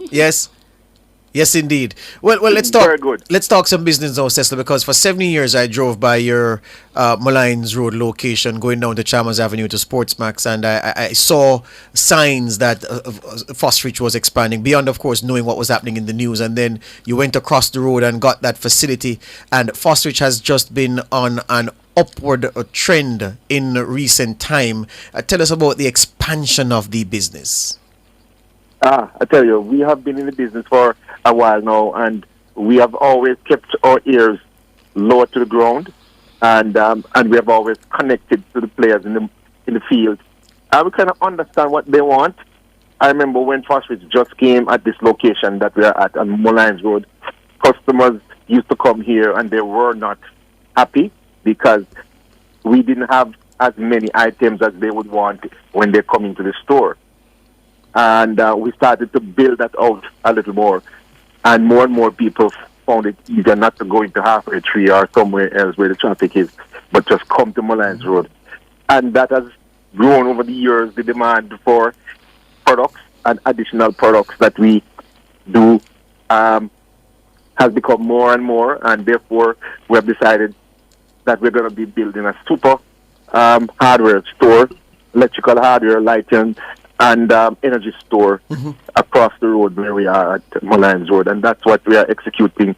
And hopefully, in the next 3 months, we can have celebrations with Nationwide and other stations. Absolutely so. And then when I go to the fastest growing place in St. Anne, I tell you, the years ago, well, not so long ago, Cecil, I could go to my family out in Priory, on Priory Beach there, aunt out there. I could just drive there quickly and get there. Now, when I reach the Draxall, I have to sit in traffic because it's so busy and there's so much development. And then when I go down the road and look on the left going towards Priory, I see a Fosrich sign up, and I'm saying, but Fosrich is expanding out here as well. Tell me about this Draxall development. Wherever the people are, we want to be there. And we have some technology has brought products to the market that give value to the customers. And a lot of times customers can't come to the location in Kingston or go to Montego Bay. And we saw that gap in the St. Anne region. And so when that opportunity came for us to go into Draxall, we didn't hesitate. When you look at what's happening, the way people are shopping have changed drastically. People want to shop in an atmosphere where they can come and touch and feel. Jamaicans have not changed from that yet. It doesn't matter what is happening on online business in some other sphere, but Jamaica has not changed yet.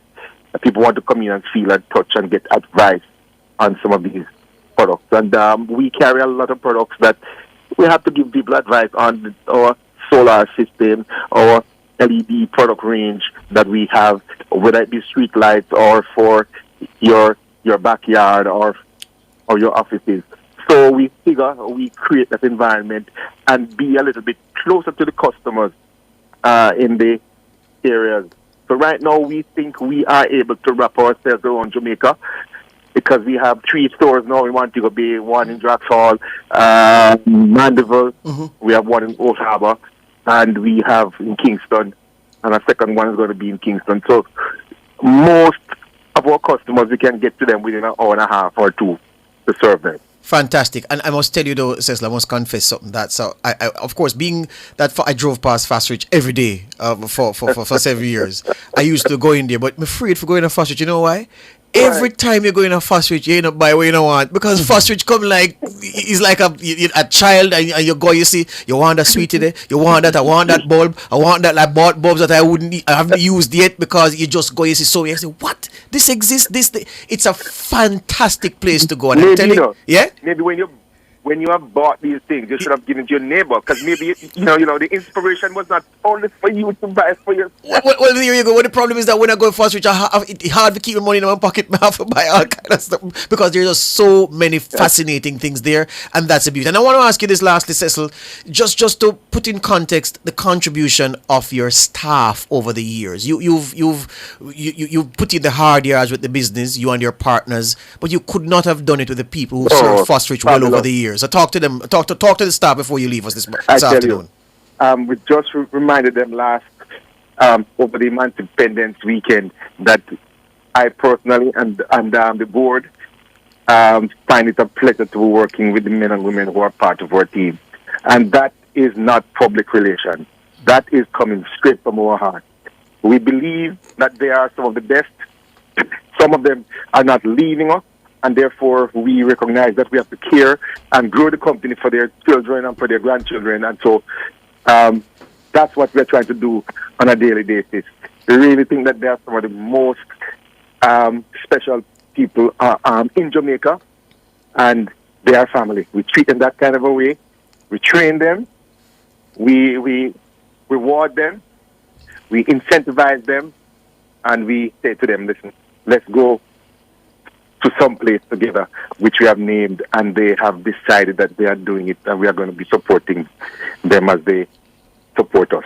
Excellent, sir. Well, we wish Fast Rich all the best and in business and all the success, and we hope that you continue to read the market as well as you have over time, and that you continue to meet the market demand, and even to give the market things that they didn't know they wanted before, and that you continue to be successful. Yes?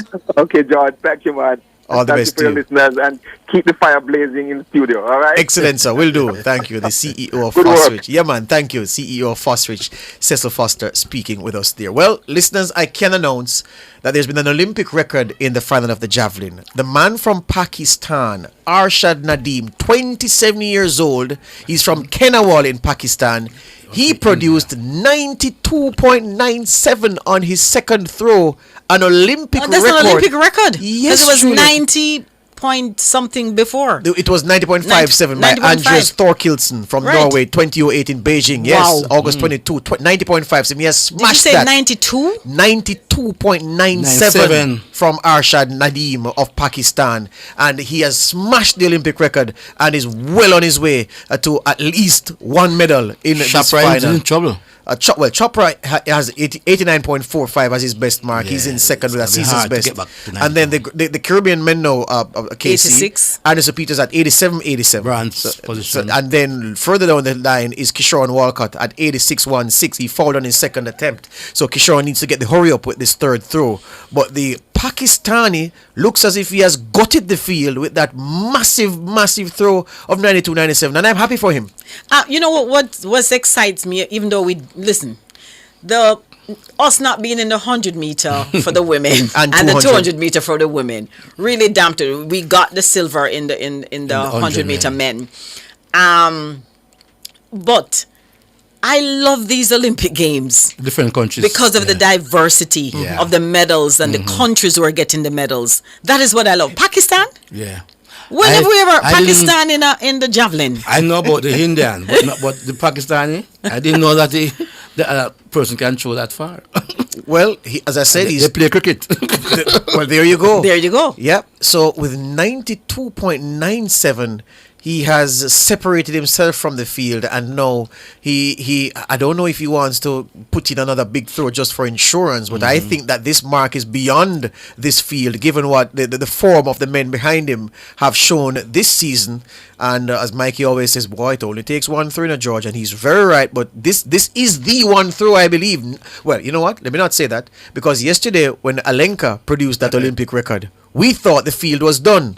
And then Roger Stoner came and broke the Olympic record, set 2 throws before. Yeah. So let's not quite celebrate it, but it's a tremendous achievement by the Pakistani to hold the Olympic record, if even for a time. I'm trying to find the team, if they've posted the splits for the men's 200 meters final just yet, because I wanted to see what Tibogo covered the first 100 in. Because he had to have, absolutely, as Mahira Stewart in the Nationwide newsroom loves to say, he had to have been cooking on that first 100 to come home in 1946. They haven't posted it just yet, but as soon as they do, I'll tell you. Again, the medals in the men's 200 meters. Tibogo, no, you're not hearing doubles, you're not hearing joined up. Tibogo has won the gold medal in the men's 200 meters. And no, Noah Lyles did not scratch from the event. He ran. Kenny Benarek finished in front of Lyles. You were the one, Juliet Cuthbert, who told me that Benarek said after Oregon, the trials, that I'm going to get you. Yes. I'm going to get you to Lyles. Yes. He said he got him today. Got him today. Yeah, got him good. I mean, 19.7 is not a walk in the park either. I think most people may run at about 19.8, 19.9. So to come to the finals after those rounds of 100 meters and run 19.7, that is a good run for him. He just lost. And what he I want to lost say, on the day. And what I want to say is this. We tend to always focus on the winners. It's almost as if people who don't win the gold are insignificant. The fact is, Kenny Benarek has had a smashing Olympic Games by any standard. Exactly.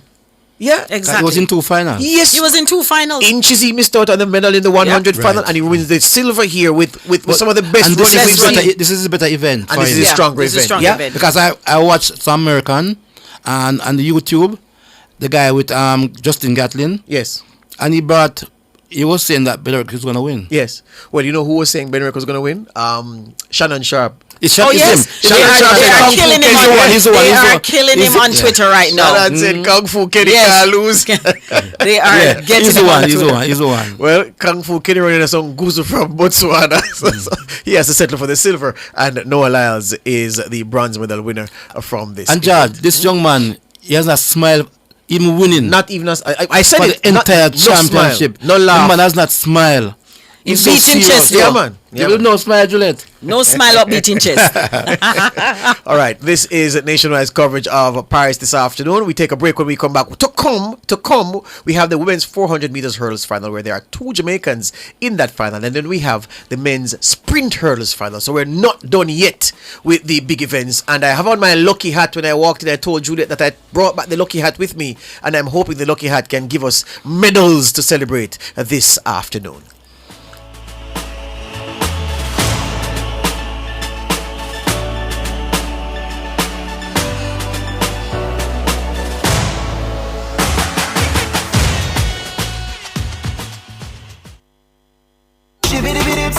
JP said baby's banana chips. 20% more chips in the banana left on ground. The time by JP said Mary's banana chips is 2 o'clock. Imperial, optical, crystal, clear view. True. Focus on winning. Focus on you. Never miss a moment. See it all through. What we do? Focus on the Olympics. Yeah. We are here for you. Imperial, optical, crystal, clear view. Focus on winning. Of course. Focus on you. And what you think? Pure water we drink. Me say a pure vibe when we touching at the street. A pure water we a drink. A pure fun, pure dance and take. Right now. A pure water we a drink. I could have room temperature. Give me one more. Give me the summer hot and chilled one outdoor. Crisp and refreshing, we know that for sure. The water we drink is pure. Everybody know. Hey, hey. Refreshing and nice. Hey, hey. The best water you can find. Pure water we drink. Looking for your dream property? Look no further than Century 21 Heath-Ho Properties. Whether you're seeking a beachfront escape, a cozy family home, or a lucrative investment property, our expert agents are here to help you every step of the way. With Century 21, you get the experience and dedication of a global brand right here in the heart of paradise. Visit us at century21jm.com or call 876-969-2100 today. Century 21 Heath-Ho Properties. Everything real estate. Live exquisite this year with new arrival black and chrome fixtures for your home at Unique Living. Select from a wide variety of rain shower systems, fabulous faucets, and stylish sinks to suit your kitchen and bathrooms. Get uncompromised quality and style unique to you. Shop everything new at Unique Living, Jamaica's leading shower and faucets provider. Visit shop number 630 Dunrobin Avenue, Kingston 10, or call 876-755-3661-2. KFC this summer, we a bucket together. Well, I vibe with your crew, yeah, we a stay true, the taste is so good. KFC, bucket on the ends with the real one. My island, we a world champion. With my KFC, I'm gonna be me, Jam Rock, celebrate with we. KFC, we a bucket together. When we bucket together, we are as we really are. Enjoy a family 12, party 15, or party 21 bucket. KFC, proud sponsor of Jamaica 60. We all have a champion spirit, a uniquely Jamaican spirit. We think the unthinkable and reach for the unreachable. The steady pulse of greatness beats in us all. As powerful as we are, there comes a time when everybody needs a strength.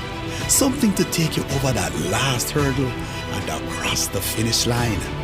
Your moment is now. Unstoppable with NCB. KFC this summer, we a bucket together. Well, I vibe with your crew, yeah, we a stay true, the taste is so good. KFC, bucket on the ends with the real one. My island, we a world champion. With my KFC, I'm gonna be me, Jam Rock, celebrate with we. KFC, we a bucket together. When we bucket together, we are as we really are. Enjoy a family 12, party 15, or party 21 bucket. KFC, proud sponsor of Jamaica 60. Jamaica, it's here again. Fosridge, a super summer sale. July 1 to August 31. Come get your wires, breakers, solar flood lamps, LED bulbs, ceiling fans, and so much more. Call 876-937-5099 or visit us in Kingston, Mandeville, Draxall, and Montego Bay. Up to 60% off this summer. Get your solar panels starting from $17,600. Come shop, come save at Fosridge Super Summer Sale. July 1 to August 31. See you there at Fosridge. Open Sundays. We all have a champion spirit, a uniquely Jamaican spirit. We think the unthinkable and reach for the unreachable. The steady pulse of greatness beats in us all. As powerful as we are, there comes a time when everybody needs a strength. Something to take you over that last hurdle and across the finish line. Your moment is now. Unstoppable with NCB. Attention Jamaica! It's time to spice up your snack game with Excelsior Spice Bun. Imagine a soft, fresh, and flavorful bun that costs only $100. Sounds unreal, right? But it's real, and it's here. Perfect for busy go-getters and anyone who loves a great deal. Don't miss out on the best priced bun in town. Excelsior Spice Bun, your new favorite. Get yours today.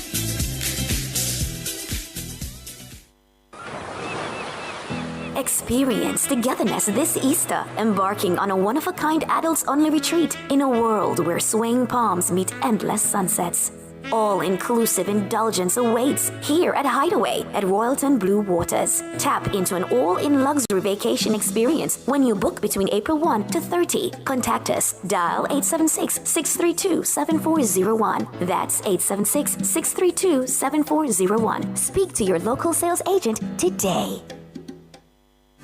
Looking for your dream property? Look no further than Century 21 Heave Ho Properties. Whether you're seeking a beachfront escape, a cozy family home, or a lucrative investment property, our expert agents are here to help you every step of the way. With Century 21, you get the experience and dedication of a global brand right here in the heart of paradise. Visit us at century21jm.com or call 876-969-2100 today. Century 21 Heave Ho Properties. Everything real estate.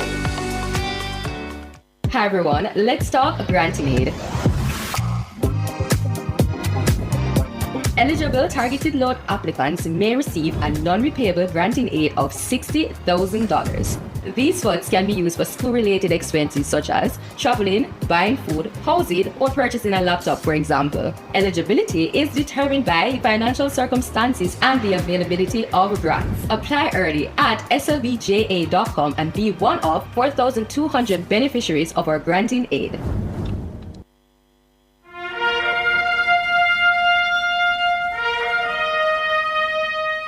Nationwide 90 FM now presents live coverage of the games of the 33rd Olympiad from Paris, the city of love.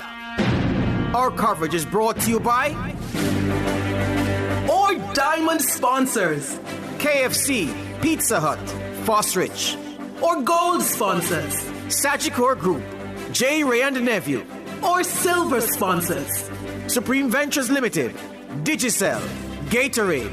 Or bronze sponsors, National Road Operating and Constructing Company Limited, Spirits Expressions Sports Lounge, Imperial Optical Jamaica, Rainforest Caribbean, National Commercial Bank, Sunshine Snacks, First Rock Group, Grace Foods, Jamaica Customs Agency, and our other sponsors, Multilink, Kiss Baking Company, Hose Assembly and Supplies, Students Loan Bureau, Massey Distribution Limited, Starbucks, Tourism Enhancement Fund, Evergrow, Real Estate Board, Horton's Pharmacy, Petrojam Limited, Wellington Dental, Fontana Pharmacy, Juicy Patties, Maxi Department Store, Road Safety Unit, JTA Cooperative Credit Union, ISP Finance Services, Postage Logistics Group, Royalton Resorts, High-Low Food Stores, Charles O'Connor Consulting Network.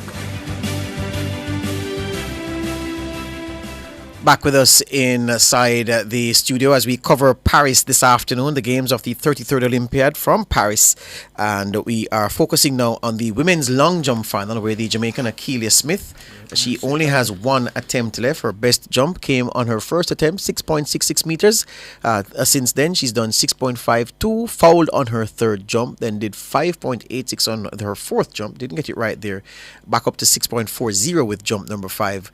And she has one jump remaining, the field being led by the American Tara Davis Woodhall, who I remember from Tokyo was in the cowboy hat, and the whole country and western thing was her swing in Tokyo. She's leading at 7.10 meters, the only woman to have cleared 7 meters so far in this final, and looks on her way to the gold medal, Casey. Yes, she's a class athlete. She has been dominating the long jump. Texas, I like to see her. She reminds me of a cowgirl. Cowgirl, right. She's always in her Texas at like a cowboy thing. And she has been the most dominant long jumper all year, and she's over 7 meters. No surprise here, but I expect the German to be more competitive, but she seemed to be struggling. Well, she just produced 6.98 on her fifth jump, and she has one left, so she's getting bigger. Mihambo 6.98, so she's within striking distance. And then the next best jump has been produced by Jasmine Moore at 6.96 meters. Okay, and Akeelia, she did the triple jump, so she has done well. Yes. All right, the women's 400 meters hurdles final is coming up now. We just saw inside the call room where the big two, Femke Bowl and, of course, Sydney. You know what I was going to say? Sarah McLaughlin, the singer. But it's not Sarah McLaughlin, the singer. Sydney McLaughlin, everyone, who is getting ready. The lane draws will see the Jamaican Cheyenne Salmon in lane 2. Lane 3, Savannah Sutherland, the Canadian. Lane 4, Louise Maraval from France. Lane 5, Sydney. Lane 6, Sydney, of course, the American. Lane 6, Femke, the Dutch woman. Lane 7, Anna Cockrell from the United States. Lane 8, Rochelle Clayton, the outstanding Jamaican. And lane 9, we have Jasmine Jones. On track right now is another heat in the women's heptathlon, 200 meters. Big field they're assembled, and they're trying to get through that competition and trying to do it at a time when a lot of people are in the stadium to give these ladies the love, and they're running it just before, well, in between some big finals. They've put these heats strategically in between some big finals to get maximum support for the ladies from the assembled crowd. But let's go ahead and talk about this 400 meters final, because the Jamaicans have Clayton and Salmon here, Michael Carr, both women who deserve their place, but you just think that even at their very best, and we know that Rochelle Clayton has been having a very good season, even at their best, if the race runs and there's no mishap for anyone, you suspect a minor medal is the best hope. Definitely. McLaughlin and Fenke Bowl are the two front runners. I think the third place is up for grab. There's Cockrell and Clayton, I think, are the ones who should be challenging for that bronze medal. But McLaughlin, I'll say McLaughlin from Fenke, and then the third spot between Clayton and Cockrell. All right, I'm going to do you a favor and put Clayton in the bronze medal position for you, since you are hesitant to go Rochelle Clayton for your bronze medal. I want to ask you, Casey, as the hurdles expert here, the man who has coached so many of them, how do you run a hurdles race with all the fast people on your outside from the inside lane? And I'm talking about Cheyenne Salmon in lane 2. What do you suspect her race plan probably will be, given the quality, when all the quality is outside of her? She just have to run her own race, because those girls are quality girls, especially the top two. Just concentrate on your race, run your own race, because if she tries to run with them, she will die early.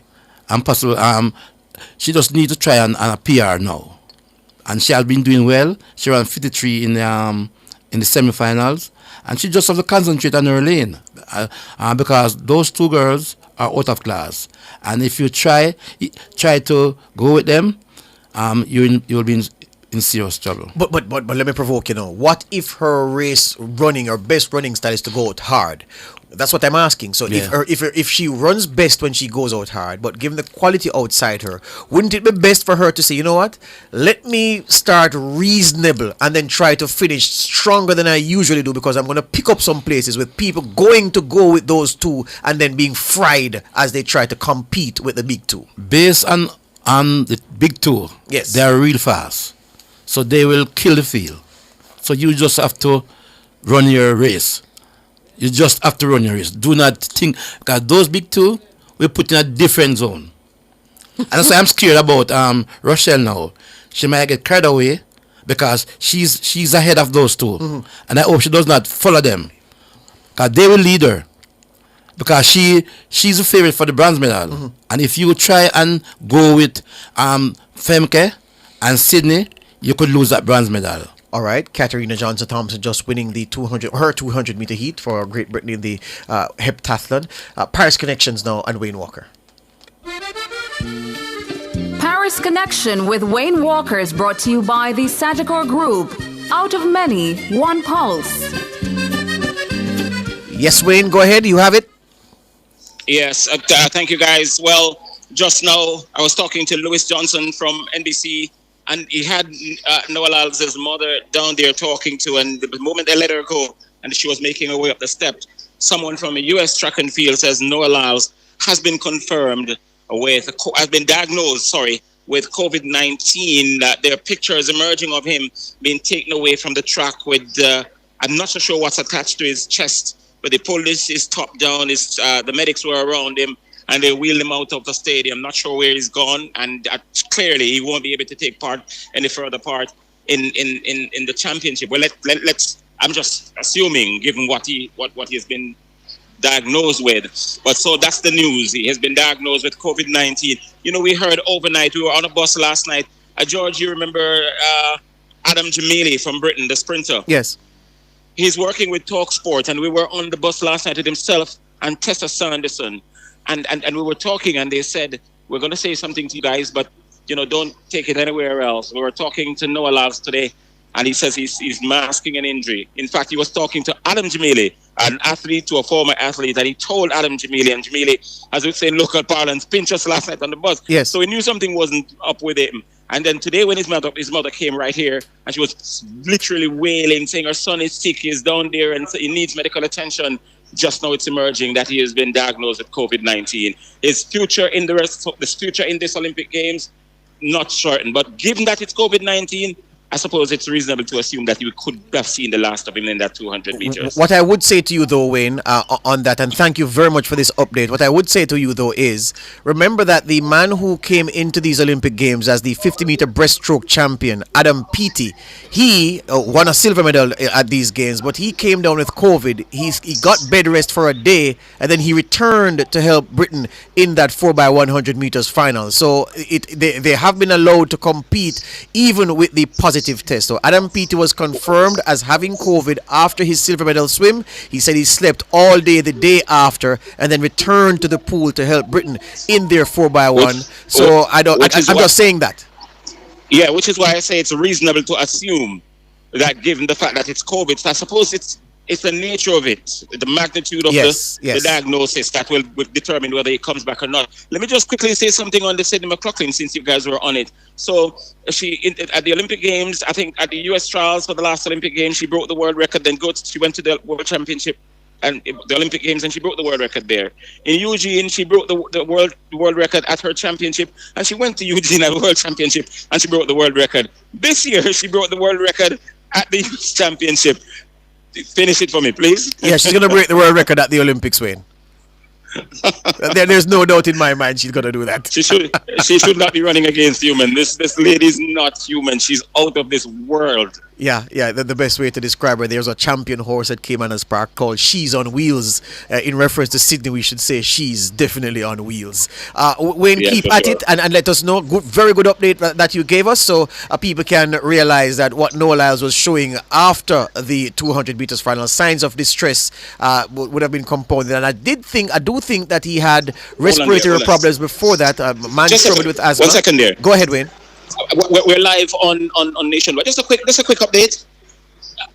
I was trying to get Noah Lyles' brother just came a while ago to me, Joseph Lyles, and he looked angry. I was asking him for an update on his brother, but he walked away. Sorry, I thought he was going to give me an interview because he was coming towards me, but it's fine. That's fine. All right. Wayne Walker over there with Paris Connections. Paris Connection with Wayne Walker was brought to you by the Sagicor Group. Out of many, one pulse.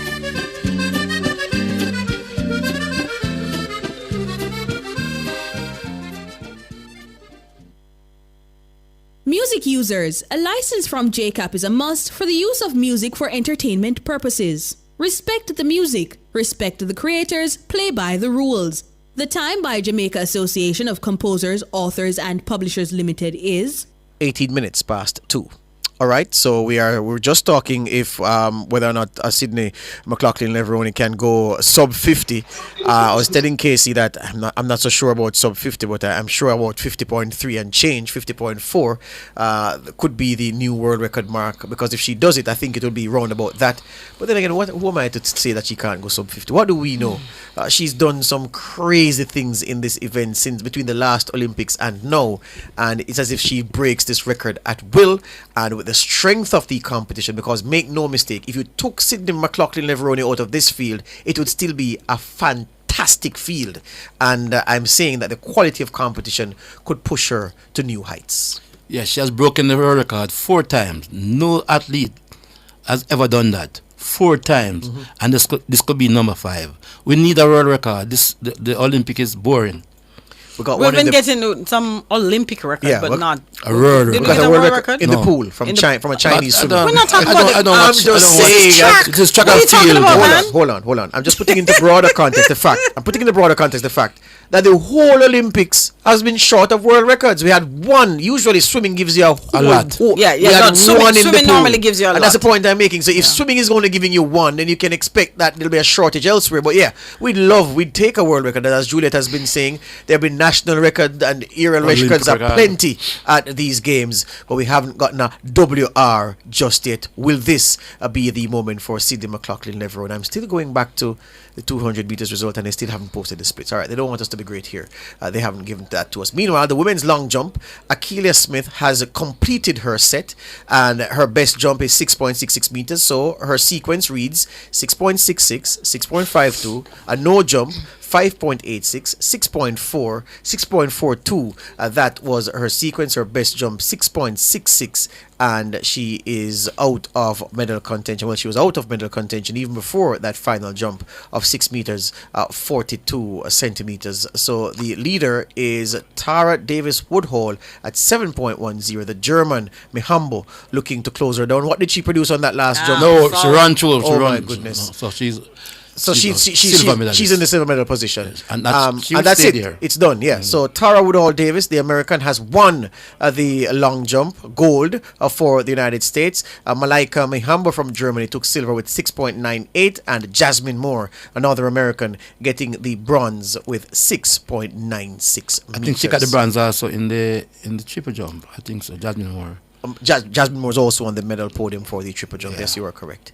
All right, so that's done. The long jump for women is history, and now again it's time for the women's 400 meters hurdles final. Let me hear you on the Rochelle Clay. Oh, you spoke to me already, Michael. I was coming to Juliet now for her assessment of this event. We probably will feel a little bit silly if Femke Bowl comes and upsets the apple cart. It's not likely, but if there's anybody with the talent to even cause Sydney McLaughlin-Leveroy to break sweat, it is Femke Bowl. Can the impossible happen, Juliet? Can we be upset today? Can Femke Bowl land gold in this 400 meters hurdle? I hope so. No. Yeah, I always like a good competition, and I think Sydney McLaughlin-Leveroy reminds me of Marion Jones. I don't know if there's some similarity in looks or what, but she reminds me of Marion Jones. She is out of this world. Femke Bowl is, both of them keep breaking records and taking us where no woman has ever taken us before. And both of them have gone 50 point. These are the only two women that have gone 50 point in. I didn't think I would live to see that. Running 50 point is hard, just running a flat 400. And these women are running 50.5, 50.6 in the hurdles event. And so I wouldn't be surprised if Sydney McLaughlin-Leveroy breaks her record again with from the 50.6 to about 50.3. Thereabout, because I think Femke Bowl is going to push her. Now in the third medal contention, because I think those are the two that's going to get gold and silver. Cockrell looks really good. Will she be able to maintain that? And Clayton also looks really good. Clayton, I'm really not worried about her getting out and running her own race. I think she is a pro when it comes to running her own race, no matter what. She's going to get out no matter what, and I think that is going to really push McLaughlin and Bowl because she's going to go for that first 5 or so hurdles. And so I'm looking for Clayton to actually better her 52.51. Yes. And also for Cockrell to possibly better her time of 52.6. So it's going to be a battle between Clayton and Cockrell to get that bronze, but of course I'm Jamaican. Yeah, I'm going for Clayton. Absolutely, to get that bronze medal. Unashamedly, just like myself. I'm Rochelle. Not ashamed at all. Your name I got is a chair from an native island. Absolutely. Your name is on that bronze medal, girl. Go and claim it. All right. So they're ready for us with the women's 400 meters hurdles. The start graphic just coming up on screen. And again, Cheyenne Salmon, the Jamaican, is in lane 2. Sutherland from Canada in 3. Maraval from France is in lane 4. McLaughlin-Leveroy from the United States is in 5. Femke Bowl is in lane 6. Cockrell in 7, the American. Rochelle Clayton, another Jamaican, out in lane 8. And Jasmine Jones in lane 9. They're doing a lot of fancy stuff with the announcements and the introductions. Let's take it from here and go all the way through to the immediate post-race period, and we come back.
asked the direct question. He said, George, if she goes the world record, what will it be? Sub 50? And I said, nah, maybe 50.3 and change, 50.4 thereabouts. 50.37 world record. Sydney McLaughlin Leveroni. We waited for a world record on the track, and we have gotten a world record on the track. The race was so fast. Sydney was so good. She discombobulated Femke Bol. The Dutch woman she faded into the bronze medal position. She seems shell-shocked. She's shaking her head ruefully as Sydney McLaughlin Leveroni toasts the gold medal in world record time.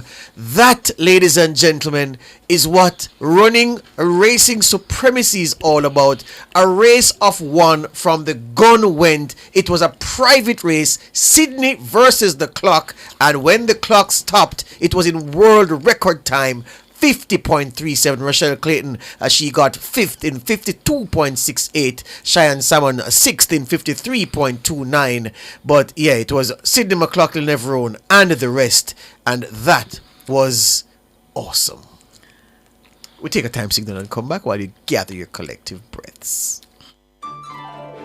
Get ready for KB's Grand Back to School Fair and Concert on Saturday, August 10, 2024 at 31 East behind Portmore Town Centre. Enjoy special discounts on books and back to school supplies. The Time by Kingston Bookshop, celebrating our stories, inspiring yours, is 2:30 p.m. and you could see the pain on Sydney's face as she pushed through to the line. This was the race to leave it all out on the track. No shutting it down, no cruising in. She pushed all the way and she grimaced as she came through the line, and 50.37 is what she stopped the clock at. She collects a tiara from a member of her team in the crowd, and she's going to put her crown on. She's going to put her tiara on, rather, and stand as the queen of women's 400 meters hurdling. Never have we seen any athlete even threaten to do the things that she has done.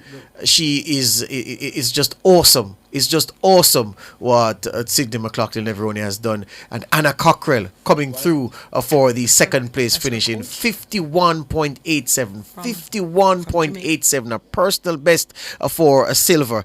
And yeah, the Americans take gold, silver, and yeah, the Netherlands, they take bronze. Juliet Cuthbert Flynn, have you found your voice yet? I am in shock. I mean, I knew that it was going to be a fast race, and I knew that it would be a world record, that she would go under 50.6. And she gave us a 50.37 for a new world record. I am shocked that Femke Bol got beat. Cockrell, I knew that Cockrell looked really good, but not to have beaten Bol. But I'm really excited about this race and what's to come for. Unfortunately, our Jamaican got 5th and 6th. Yeah. Salmon did, and she ran well this entire Olympic throughout the round. She really did well. But also shocked that Clayton did not do as well as I thought. Well, I tell you what, and this is what we've been talking about all Olympic Games long, KC Graham. Pressure. Femke Bol's final time, 52.15. She could skip to the shop to buy a bottle of milk and do it in 52.15 in spike heels. And she comes in the Olympic final and produces 52.15. It's because of the pressure exerted by Sydney McLaughlin Leveroni, who zoomed by her early in the race, put her under pressure, and she didn't come home strong. 52.15 is not a time you see beside Femke Bol's name for 400 meters hurdles. There's a saying, pressure up door. Bust pipe. Right. Bust up pipe. That is what happened today. Yep. I think the present, we saw it in the 400 with our girl yesterday. And when she ran against Nikisha Price. Right. Yes. Paulina for the first time Yes. this year. Sydney is unbelievable. Yep. This young lady can run the 400 and beat some of the top quarter miler.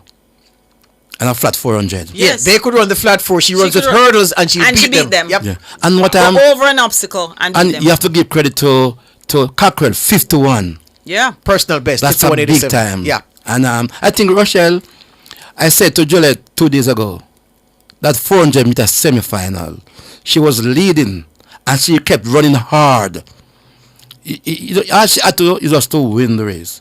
Maybe that it kind of affected her for the final today. She ran all out. You could see her today. She was ragged. Her head was all over the place, swinging and also. What was her time? 52.68. Very Right. not that's not a Rochelle Clayton time based on this season. Right, this season 52.5. She has gone this season. Yeah. And see Cockrell and Jones also. out of lane 9. Personal best 52.29. It's not good to run. Right. When that time out of lane 9, yeah, you also give her credit. Yeah. But I think Rochelle, she came to she has done her best. Yes. And she tried.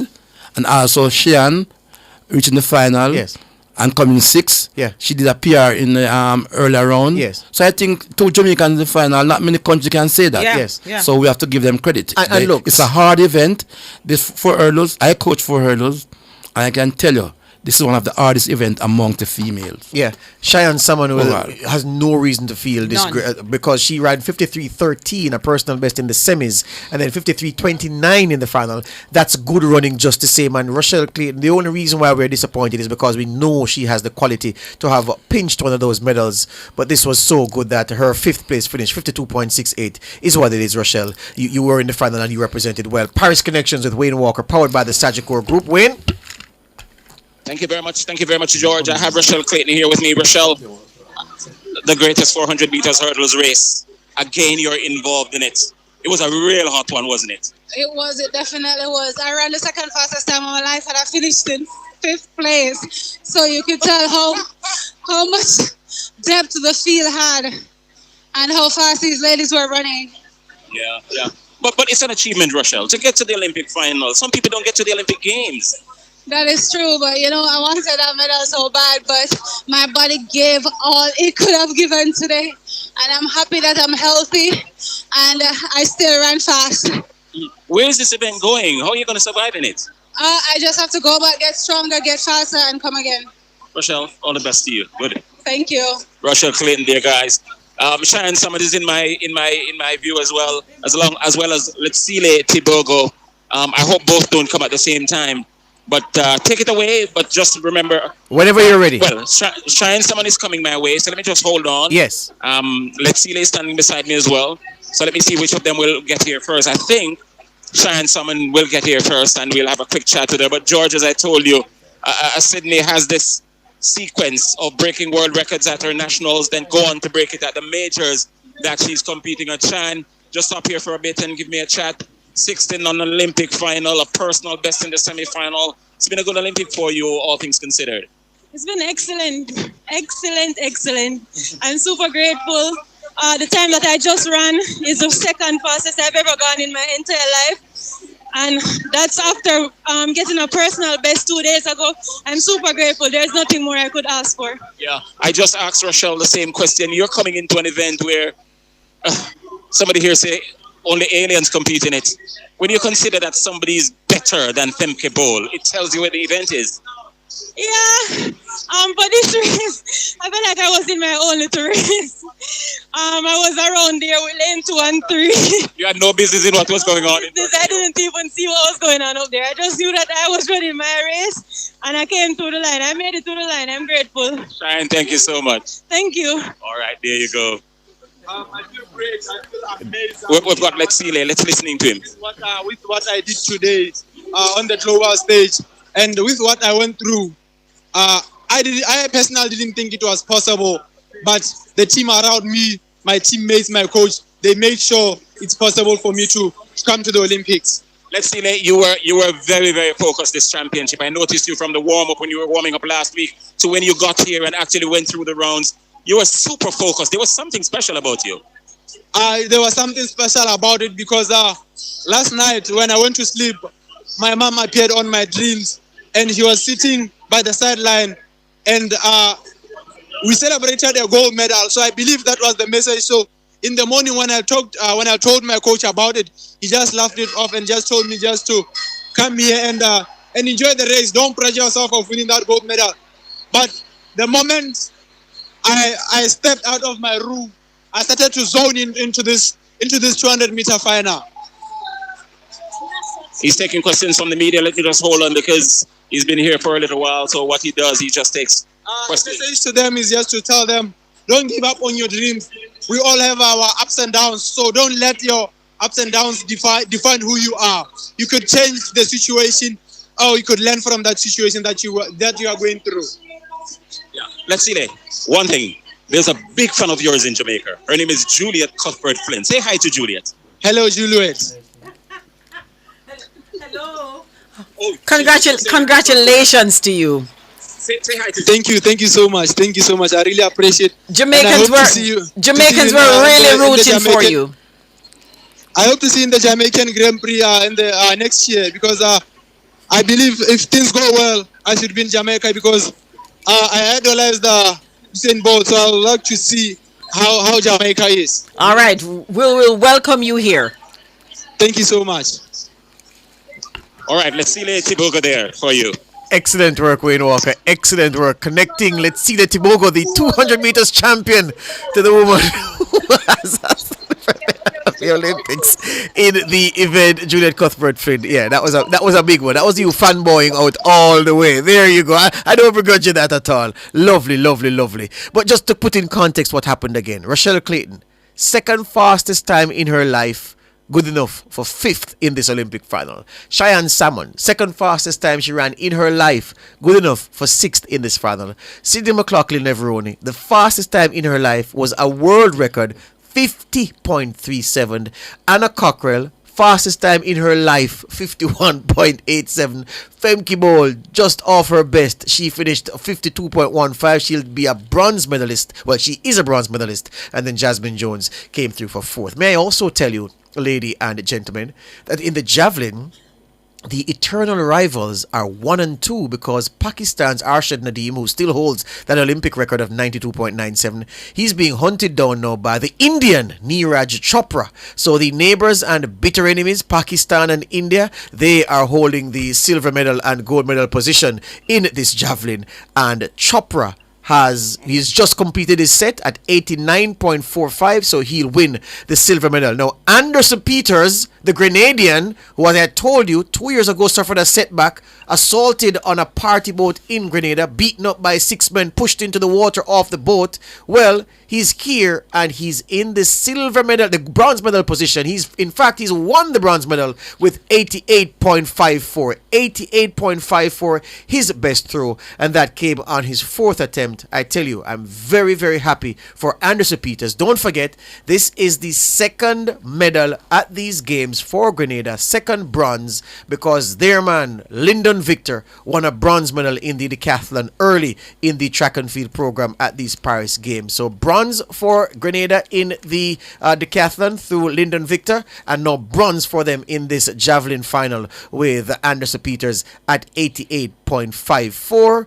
And yeah, the Trinidadian Kishoran Walcott, the 2012 champion, his last throw is to come, but it's unlikely that he'll produce anything as big as the 88s or 89 to get into the medal positions. We're looking at Chopra once again, the Indian, and he lands the implement at less than 80 meters, so it's confirmed Chopra will win silver. His routine is done. Arshad Nadeem, the Pakistani, the gold medalist, the Olympic record holder, setting that Olympic record on his 2nd throw at 92.97, and that's how the medals will be shared in this event. Pakistan's Arshad Nadeem now taking a valedictory throw as the crowd acknowledges their gold medalist, and let's see if he just falls on the last attempt, because he doesn't need a throw of any kind. He's already done the business here, Arshad Nadeem, the Pakistani.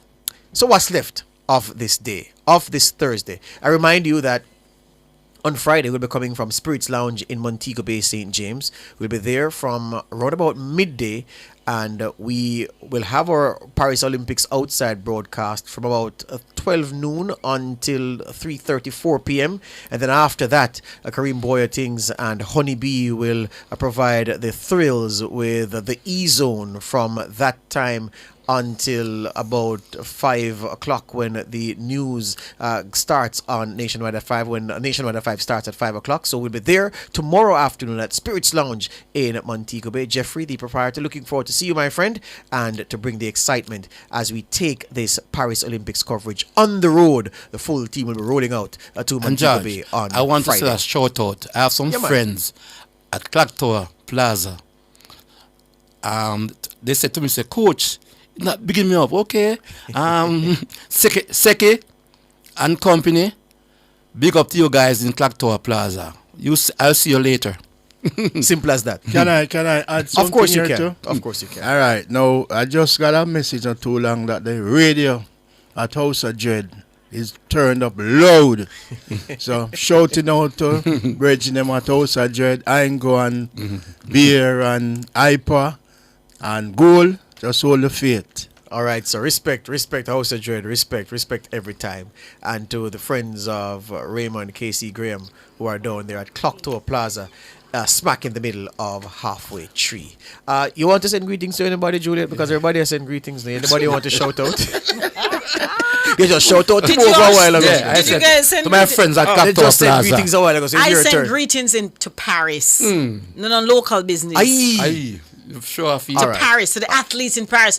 To the Olympic gold medalists in the 200 meters. Okay. Let's see the Tobago. All right, you think international. All right, you think international. We small now, a small fry. As we look at the Small fry. Yeah, so we look at the gold medalist from the javelin, the Pakistani, 27 years old, Nadeem Arshad. Well, Arshad Nadeem. And he in an Olympic record? Yes, man, 92.97. And he won, beating. And I'm sure Pakistan will toast this because they say yes, because an Indian came second. And the rivalry between those two, fierce in any arena. And an Olympic record beats a season's best. Chopra with a season's best 89.45. And then the Kishore and Walcott, the Trinidadian, finishing 7th. And the Grenadian Anderson Peters finishing 3rd to collect the bronze medal. So, that leaves us with the small matter of the men's sprint hurdles to close the show on this Thursday. In lane 2, Hansley Parchment, the Jamaican. Lane 3, Enrique Llopis, the Spaniard. Lane 4, Daniel Roberts, the American. Lane 5, Rashid Broadbell, the Jamaican. Lane 6, Grant Holloway, the American. Lane 7, Orlando Bennett, the Jamaican. Lane 8, Freddie Crittenden, the American. And making a guest appearance is Rashid Murataki, the Japanese athlete, out in lane 9. Japan has 1, Spain have 1, Jamaica have 3, the United States have 3. It's a straight shootout for the medals here. How will they be shared? From Tokyo, Grant Holloway he said, but well, the argument before the final in Tokyo was that Grant Holloway was the favorite, especially because he was the fastest starter. Hansley Parchment was a notoriously slow starter, and by the time Parchment got into his running, the race would be over. Grant Holloway nearly wet himself when he got up out of the blocks and cleared the first hurdle and saw Parchment right with him. From that moment, his race collapsed, and Parchment raced to the Olympic gold medal in Tokyo. They meet again. What will be the outcome this time? Juliet, how are the medals going here? Tell me. It's not going to go the same as you just said, because Parchment is not in that kind of a shape. What I see, the USA is going to win this. And which one? Crittenden, Holloway? No, Holloway. Sorry. So Holloway? Yeah. Holloway is definitely going to win. I'm hoping that Broadbell, he looks better, I think, in better shape than Parchment. So I think Broadbell should get into the medal contention. I'm just, this is hard to pick. All right, Casey. It's going to be very close, but Grant Holloway is going to be the winner. Casey, what say you? I think Grant Holloway, he has been unbeaten all season. He has been consistent going under 13 seconds. He should win. With his early speed, he should get away from the field early. Yeah. I think one of the Jamaican will medal. And if any Jamaican, I think Orlando Bennett. He has shown so much improvement this season. I think Orlando Bennett and Daniel Roberts will fight for those 2 medals. Michael? Definitely Holloway. But I'm looking at Roberts, just like Casey, Daniel Roberts, and I am more looking at Broadbell of the 3 Jamaicans to be there. They've written off the Olympic champion. Well, let's see what happens. It's not that he has been written off, but written off he's not showing. Yeah, so that's why you wrote him off. So you're justified. But hold on, no. Yeah. It's a man for the big moment. Yes. But he's somebody for the big moment. All right then. So Parchment said yesterday that it will take sub 13 to win the gold medal, and he's correct. The question is he in that shape? The panel doesn't think so. Let's go across to our commentators.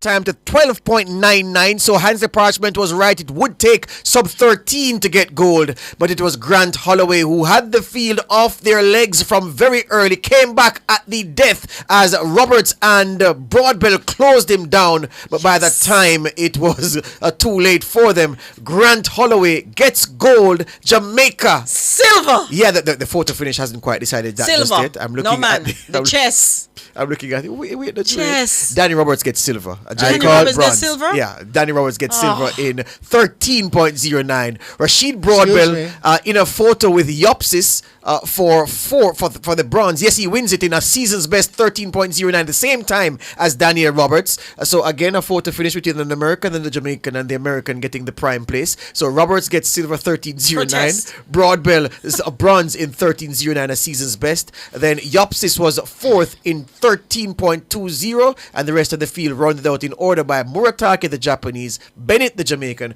Crittenden, the American, and Hansley Parchment came home last of all in 13.40, not in the kind of shape to defend his title. Grant Holloway corrects what he felt was the wrongs of Tokyo. We don't believe it was a wrong. Hansley Parchment won that on merit, but yeah, Grant Holloway is the Olympic champion. As Ricardo Chambers said, it's a title he coveted most. I have the full times now, so here we go now. Grant Holloway gold 12.09.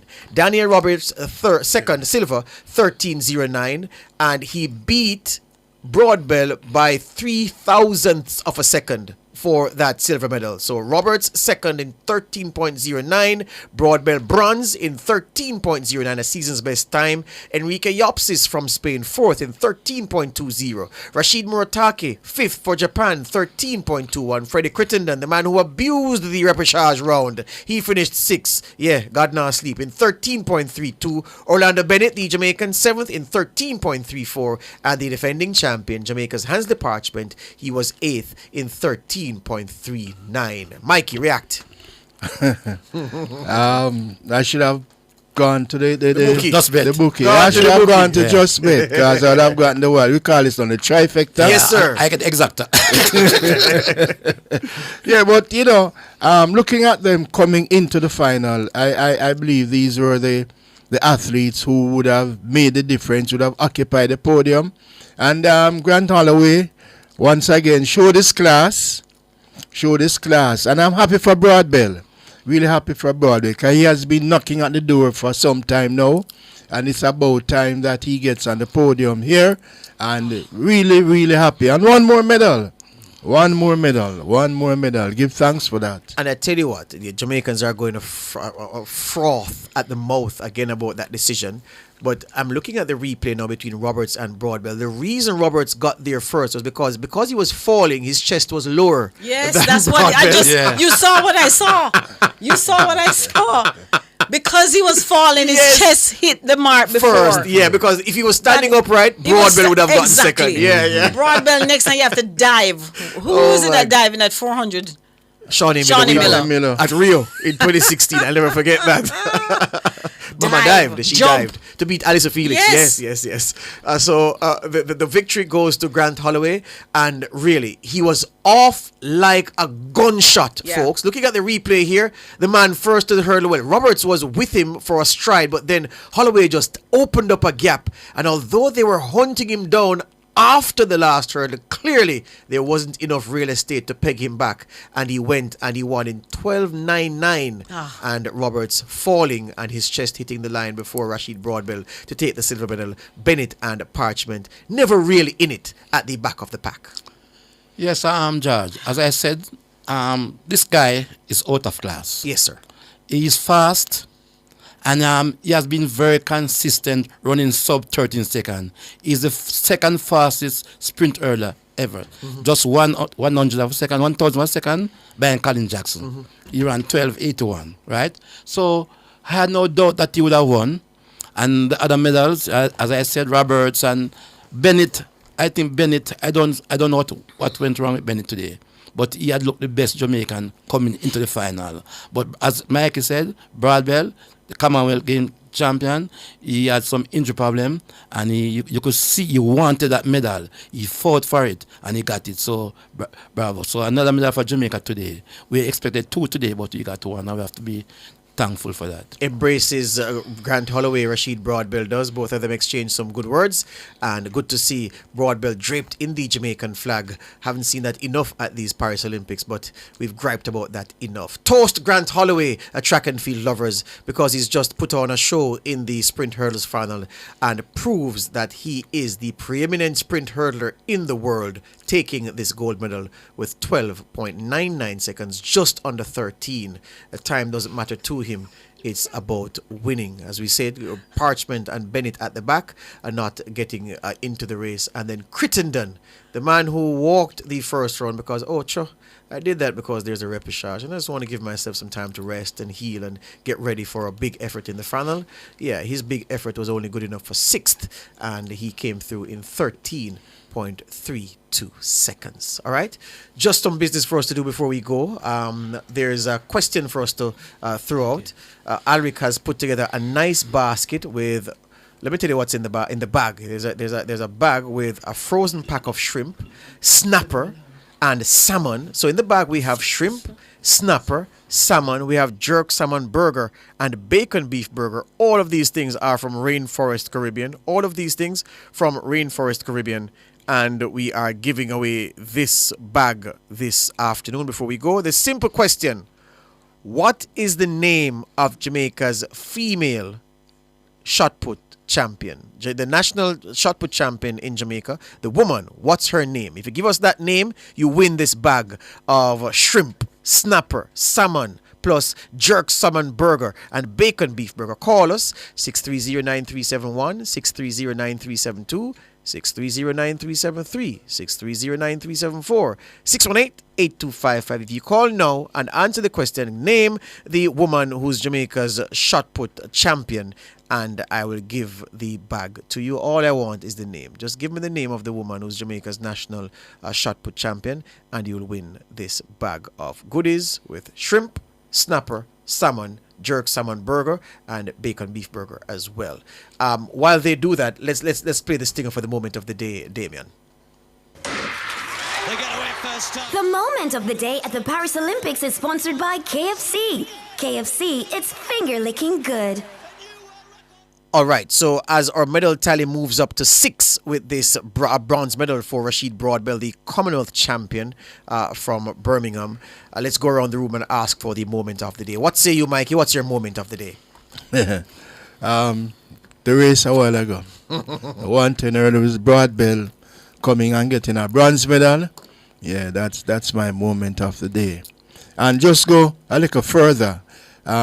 Not really the moment, but I was happy for Cottrell. Yes. Who got the silver medal. Yes. I'm happy for her because she's somebody I know personally. Yes. I've been associated with her from a junior level to where she is now. Yes. So I'm really happy for her. She's American, man. I'm happy for her. It's still my friend. I understand, Casey. She's my friend. Bonafide prejudice. So, respect. Casey, what's your moment of the day? Leave Michael alone, please. What's your moment of the day? One moment. Sydney McLaughlin Levron. Rare record. Yes. But number hello, 5. she's Is that a American. Jamaican? So But you said one already, so you got to 2. You said your moment already.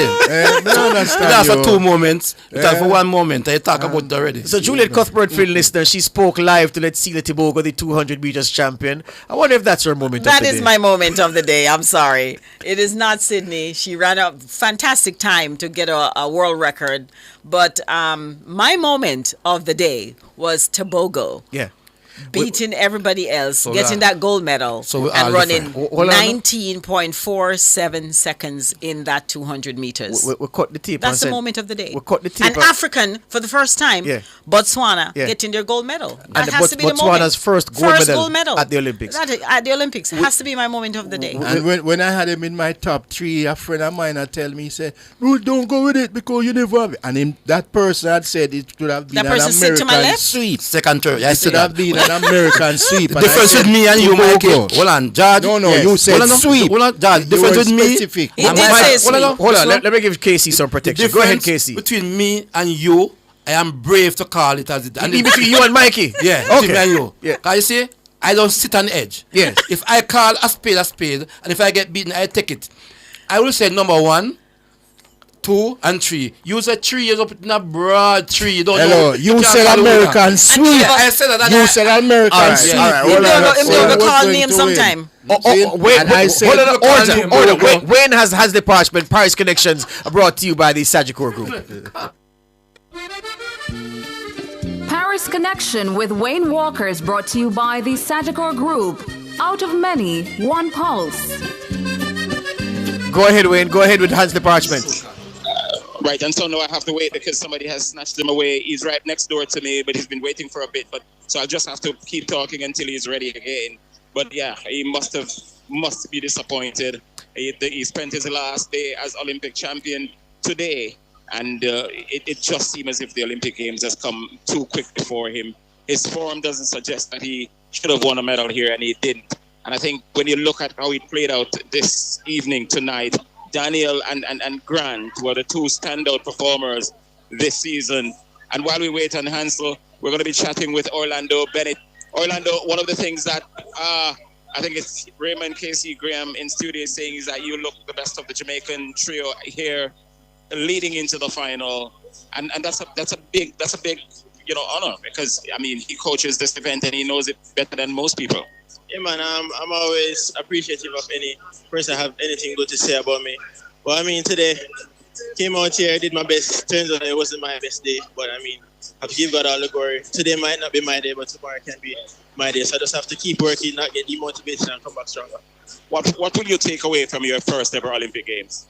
I mean, I can take away that I deserve to be in the top. I deserve to be in the top 8 in the world because I'm actually up there with them. I've been racing with them from 2019. So I'm glad that I came out here and I made the finals and I proved to some people that, even proved to myself that I can actually get better and I can actually get on the podium one day.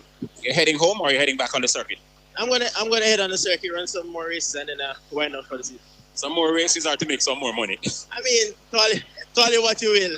It's one in the same. So I mean, yeah. Thank you, Orlando. I was just joking with you. All the best to you. Good. No problem. All right, so I'm still waiting on the Hansel Parchment.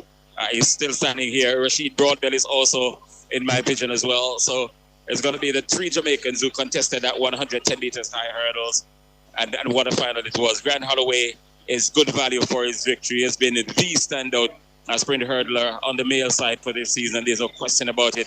It was just a matter of coming out here tonight and doing the business. Daniel ran in Kingston at either the races or the Jamaica Athletics Invitational, and he distinguished himself as well. He's done well on the circuit, and I think even though he had to dive across the line literally to snatch that silver away from Rashid Broadbell, I think he deserved the silver as well. Rashid has had a good season as well, and I think he deserved a medal of some color. He got the one I think he deserved, and Hansel Parchment is not ready. Hansel, did the Olympic Games come too quickly for you? Not quickly. But obviously I wasn't able to get things going as I wanted to. Of course, I'm still thankful to be here, still thankful to be injury-free, and looking forward to what's next. Now that it's over, in terms of your sojourn in the 110 meters hurdles, was there any point in the season that you doubted whether you're going to be in the sort of form that would land you a medal in the Olympic Games? Well, I wouldn't say I had doubts, but I know that there are areas that I could have been better. You know, there were setbacks here and there, periods when I wasn't able to train properly or train at all sometimes. You know, but that's the life of an athlete.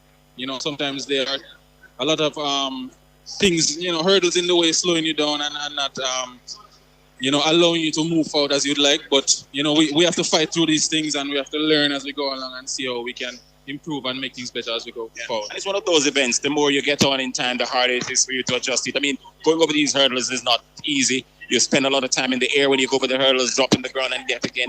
There's so many aspects to preparing for this event that you just have to, you know, hope that when you turn up on the big day, whatever you do in training, you know, does it work for you? Yeah, definitely. It's not always easy to bring everything from training into race day. Sometimes when the gun goes off, your brain goes blank and you're not thinking about anything anymore. Just, you know, to get to the line. But as I say, it's just one of those days. You know, just didn't work out well. I really felt good in warm up, and I thought, you know, I would have been able to put that down on the track today, but that didn't work. So I have to go back to the drawing board and see how I can improve going forward. Where do you go from here? A couple of Diamond Leagues for the season, so I have a bit of time to to gather myself for those. So I want to get ready and give my best. When do you leave here? When do you leave Paris? I think they give us 2 days to leave the village. So yeah, man, I'm gonna leave as soon as possible because I want to get in the zone and prepare for the next races. And so you've been a both Olympic champion. It came to an end today, but guess what? Not many people can call themselves Olympic champion. True. And I appreciate all the love and support from Jamaica. St. Thomas, big up as always. And of course, I'm gonna give my best to make them proud. And of course, myself, coach, and everybody. Thank you so much, Hansel. Yeah, man, respect. Answer Parchment there, guys. Answer Parchment. We're still waiting on you though, Wayne, because we wanted to get Rashid Broadbell for us. I said Roger because Tona is just coming up on my screen. But yeah, can you get Rashid Broadbell for a quick chat, Wayne? Well, he's coming my way, but he's the Olympic bronze medalist. We're gonna wait on you, man. We're gonna wait on you. We're gonna wait on you. No, once you wait, we're gonna get him. It's not gonna be long. Okay. All right. So Wayne Walker there. Can we take the caller and just get this basket out of the way while Wayne? Julian is online. Good afternoon, Julian. Hi. Good afternoon. How are you? I'm doing great, thanks. All right, you want some salmon and shrimp and jerk burger? What's the answer to the question? Okay, so she is Daniel Thomas Dodd. All right then, as easy as that. All right, Julian, hold the line. Alex Swaby, our producer, will take your details and arrange for you to collect this bag of Rainforest seafood goodies, or Rainforest Caribbean goodies, okay? Okay, thank you. All right, hold the line, Free. Hold the line. All right, so the question is answered. We're waiting on Wayne with the final Paris connections of this segment of the broadcast. Paris this afternoon, PTA covering the games for you as they unfold over there in Paris, the city of love. What a day has it been? I just want to clear the air, though. Yes. Because my friend here, again, is accusing me that I did not say Tobago. Look like him bun, Yeah, man. Give me my props, man. The Tobago wars Give me my props, my You call him name, we don't call him to win, Mikey. But I called him name in the top 3. I never shuffle the take. I shuffle your free to call him. Did you call the names when they said American or sweep? You're a couple. Yeah, I accept that. You must accept what you did. Then blow me, make me do my thing too, because you do your thing. I said top 3. Somebody say. Hold on. Yeah, man. Hold on, Jacob. Hold on, man. Sure. Go ahead, do it. Somebody wrote, this is the only story that matters. Tobago. Yeah. Not somebody in a mask. Not somebody. No. This is the only story. Yes. It should not overshadow what he did. Tobago was the man of the moment for today. Tobago. We had 3 men. Hold on, man. We had 3 men in the sprint hurdles final, and we got 1 medal. Really happiness. Good. Yeah. Happiness. We are really proud Yes. of our men. We knew that coming in. We just heard the interview with Hansel Parchment, and of course, he didn't look the part. Yeah. Usually, we know that Hansel would have a late start. He's a late starter. And then he would come on at about the 4th hurdle. You would see him coming on. And that 4th or 5th hurdle, we did not see that happen in any of the races at all. I mean, he looked really awful, I thought, in the first round. Yes. And so to come back and even make the finals, I'm really happy for him. Yeah. And again, we had 3 men in the finals. Yeah. And we came out with a bronze. Yeah. Yeah, we good day. We have a lot to be grateful for, and after the disappointment, of the men's 4x1 this morning, we finished the day very good with a medal. Yeah, and my lucky hat, Juliet, I tell you, my lucky hat, I'm gonna put it down carefully. I'm wearing it tomorrow.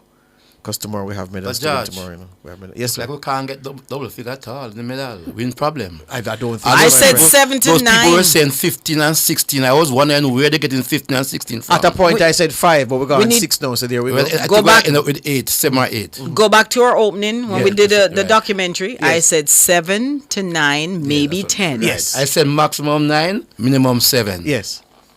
Mikey, what said you? Him said 15. I'm troubling Mikey. Leave Mike out. Him said 15.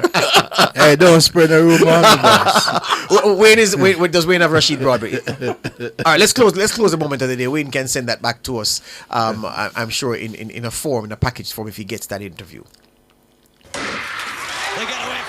The moment of the day at the Paris Olympics was brought to you by KFC. KFC, it's finger licking good.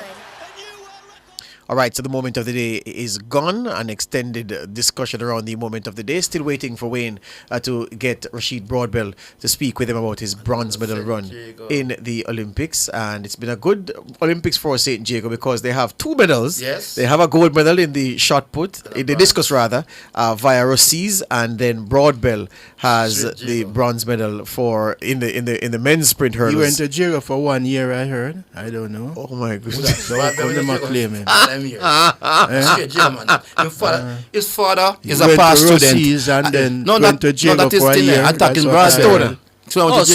Stoner went to Rusty's and then St. Jago. St. Nothing wrong with Jago. that. Yeah. Most of the girls at Woolmers come from Titchfield and all different schools. I to go to Woolmers. Wilmers. Yeah. Yeah. And you say Wilmers because Wilmers is Michael Carr's Yeah. school. I hear. Listen, with friends like these, you don't need no enemies. The girl on sports box now spend 4 years at 5 years Titchfield and then go to Woolmers for 2 years. You mean Peter Kay? She actually spent 3 years at Woolmers, sir. That's Dowdy. Daniel Dowie. Daniel Dowie. Yeah, she went to Titchfield first. A lot of them. And then to Wilmers. Girl from Immaculate now. Yes. Henry. Yes. She spent 5 years Immaculate. I mean at Holy Child. She at Woolmers now. Anyway, I went to Moran Bay High and so did Parchment. And Yes, we're you did. both Olympic medalists. Yes. Argument done. Moran Bay High. Moran Bay High, That's 2 Olympic medalists, double Olympic silver medal, Yes. and Parchment, Olympic champion. Olympic champion. Yeah. Yeah. Wow. All right. There you go. That's fantastic. That's fantastic. All right. And don't show off credentials. Casey, the Olympic St. Thomas. The Olympic gold medalist that you helped to build. Melaine Walker. Who else? I have That's enough. Karen Stewart. Yes. Who else? And like some people say about Cockrell, tomorrow I will have somebody from Bahrain. Where I coach for 10 weeks. You mean Nasser? Nasser. In I the coach her 400 for 10 meters. weeks. Yes. So hold on. So Mikey, though, tell us about the Olympic champion that you helped to build. Well, the champion. Yes, The sir. champion of all The champions. champion of all champions. Oh, the goat. Yes, sir. The goat. The goat. You mean Man like can't Shelley and Fraser Fraser Price? Price. Yeah, I close my case. Argument done. Argument. case. Man, drop the mic and walk off of the stage. We're still waiting on Wayne Walker to come to us with the Rashid Broadbell. Is this live? Are we seeing him? So the live interview, are we seeing Rashid Broadbell? He's talking to, looks as if he was talking to our friends at TVJ. So yeah, we can say it on ear. They wouldn't say us on ear, but we are not, like that. We can say them. And then Wayne Walker will get that interview and we'll be able to close out Paris Connections for the day. So a quick recap, just to tell you that the women's long jump, the Jamaican Akeelia Smith, she finished 8th in the final. She had a best jump of 6.66 meters. The men's 200 meters final was won in sensational fashion, an area record. Letsile Tebogo from Botswana, 21 years old. He ran 19.46 to beat Kenny Benerick, 19.62, and Noah Lyles got bronze, 19.70. Wayne reported later that Noah Lyles tested positive for COVID, and he looked a bit distressed after the race and was taken away by the medics. Wayne Walker now is ready for us over there in Paris. Paris Connection with Wayne Walker is brought to you by the Sagicor Group. Out of many, one pulse. And yes, Go ahead, Wayne. Rashid Broadbell, Olympic bronze medalist. How does that sound? Sounds really good. It's about time I got on the big podium. I'm feeling really grateful.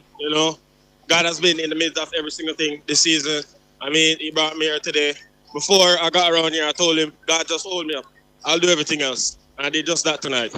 It's a culmination of months of hard yards on the training ground. We see how you train this Olympic, especially since you got here. And you also had to come through 2 tough rounds, the first round and the semifinal, to get here. And then you finished the job in the final. Yes, as I said, tonight, I was really aiming for the top podium because I know it's in my body. But didn't get it tonight. I'm still grateful. I'm running into shape right now. As you see last night, the started was 13-4. And then I went 13-2-1. And then tonight's 13-0. That's a bit short. If I gotten the 12 tonight, would been over with. But as I said, I'm not complaining, given the fact that where my season was earlier. And I'm just truly grateful right now. I'm just elated. And I have to say, just thank God.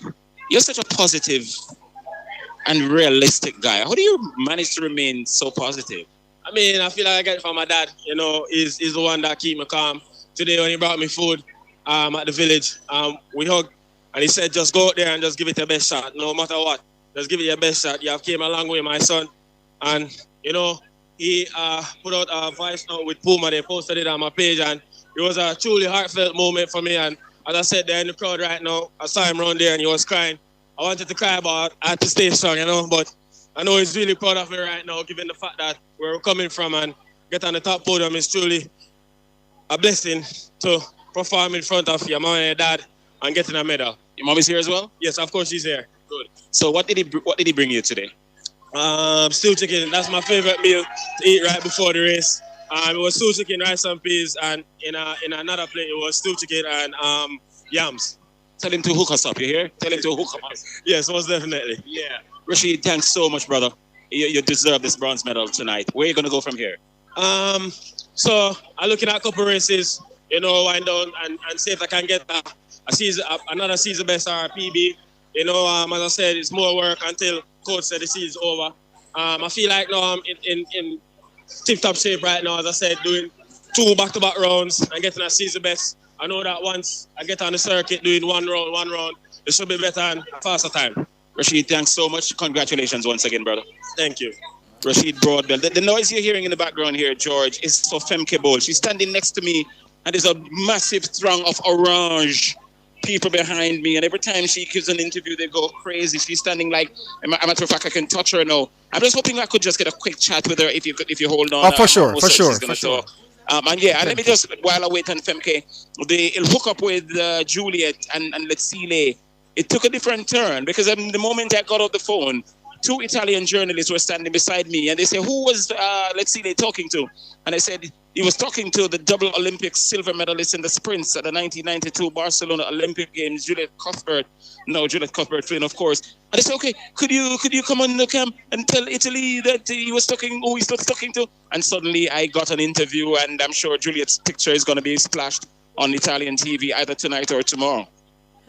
Superbly well done, my friend. You're gonna need agency fees from Juliet when you come back to Jamaica. Yes. Well, I need a percentage. Security. No, I'm asking the games organizers now to get me security. You know, let me get Femke is yeah. Yeah, Femke, just a quick word before you run. Congratulations on your performance here today. You're easily one of the greatest ever to do this event, but your best tonight was just not good enough. It was not my best. Yeah, I tried my best, but a 52.1 should not be my best. I think in no way I could have won today. Sydney did such an amazing run with the world record, but I just did a 50.9 and did a 51.3. I feel stronger than ever, so I hope to do another time like this, especially when I was being pushed. But yeah, today this was all I got. It's a bronze medal, but yeah, it's like this. When you consider, you just said it, when you consider what Sydney is doing with this event, it's alien-like. Do you go into events when you run against her? Because when you don't run against her, you just look at the very best ever. But when she's in the race, do you go? What mindset do you go in with? Today I was really focused on my own race. I know she's such a great athlete. She's so strong, and I just need to do my own thing. And if I'm with her, I can try to go with her. If I'm not, I cannot. So I knew I just had to run my own race. When she came past me, I knew, okay, I just need to focus on myself. But yeah, today I was super far, and it was just a bad race. Yeah, but she did a great race, a great job, and it's amazing. Yeah, thank you so much. All right, so there you have it, guys. Femke Bull. Thank you, Wayne Walker. Thank you, Wayne Walker, for putting in the work at Paris to get us these interviews all day long. It's been a tremendous shift from the word go, and you continue to deliver the best interviews to us on this side. Juliet Cuthbert Flynn owes Wayne Walker some money, some agency fees, because she's a star once again, Juliet Cuthbert Flynn, with the athletics world. Well, that's the program for this afternoon. I want to tell you that we're coming from Spirits Lounge in Montego Bay, St. James on Friday, an outside broadcast, a Paris Olympics outside broadcast. Jeffrey and the team will accommodate us and they'll make us feel welcome. We drive down early in the morning, we'll do our job, and then we'll make the trip back up to Kingston for work on Saturday morning as we close out the Olympic schedule. It's been a tough slog, but we've enjoyed it. Even though the medals have not flooded in, what we've got, we've been grateful for. Jamaica have 6 on the board, and we are extremely appreciative of every single one. And as Rashid Broadbell says, we have 6 today. When I think of where we're coming from, I said, oh, 6 is a good number. 6 is real. Let go my song, Damien. I want to say thanks to Alric Swaby, our producer. Thanks to Damian Cunningham, Kevin Williams, Jermaine King on the technical side. I want to say thanks to all of my analysts and panelists, Juliet Cuthbert Flynn, Michael Carr, Raymond Casey Graham, and Trevor T.C. Campbell, who did the early shift. Thanks to all of you, Simone, Luna, and Henry, of course, for her support, and all of the team here at Nationwide 90 FM. Good afternoon. When I look at where I'm coming from, I know I'm blessed, and I close my eyes and smile. Sometimes I feel like the richest man in Babylon, and I've done my best, so everything's alright inside. Oh, every morning, I rise, I stare at the sun. I know it is a blessing, so when the evening comes, I lift up my eyes to the hills, I'm blessed, oh man. With my 2 hands in the air, as far as I can. Yeah. As far as I can. I can, yeah. My 2 hands in the air, as far as I can.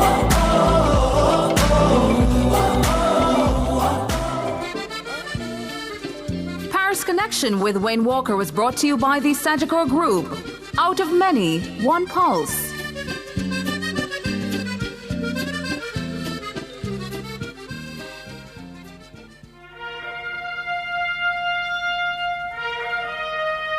Nationwide 90 FM has just presented live coverage of the games of the 33rd Olympiad from Paris, the city of love.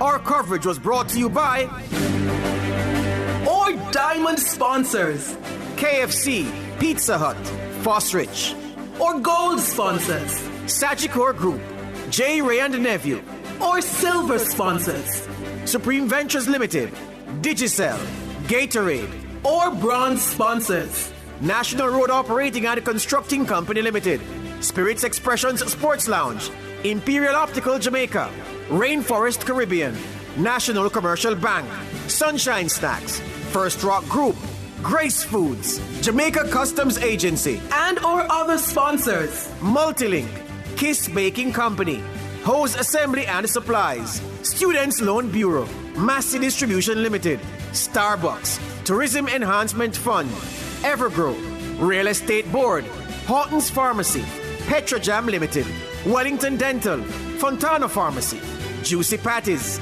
Maxi Department Store, Road Safety Unit, JTA Cooperative Credit Union, ISP Finance Services, Postage Logistics Group, Royalton Resorts, High-Low Food Stores, Charles O'Connor Consulting Network.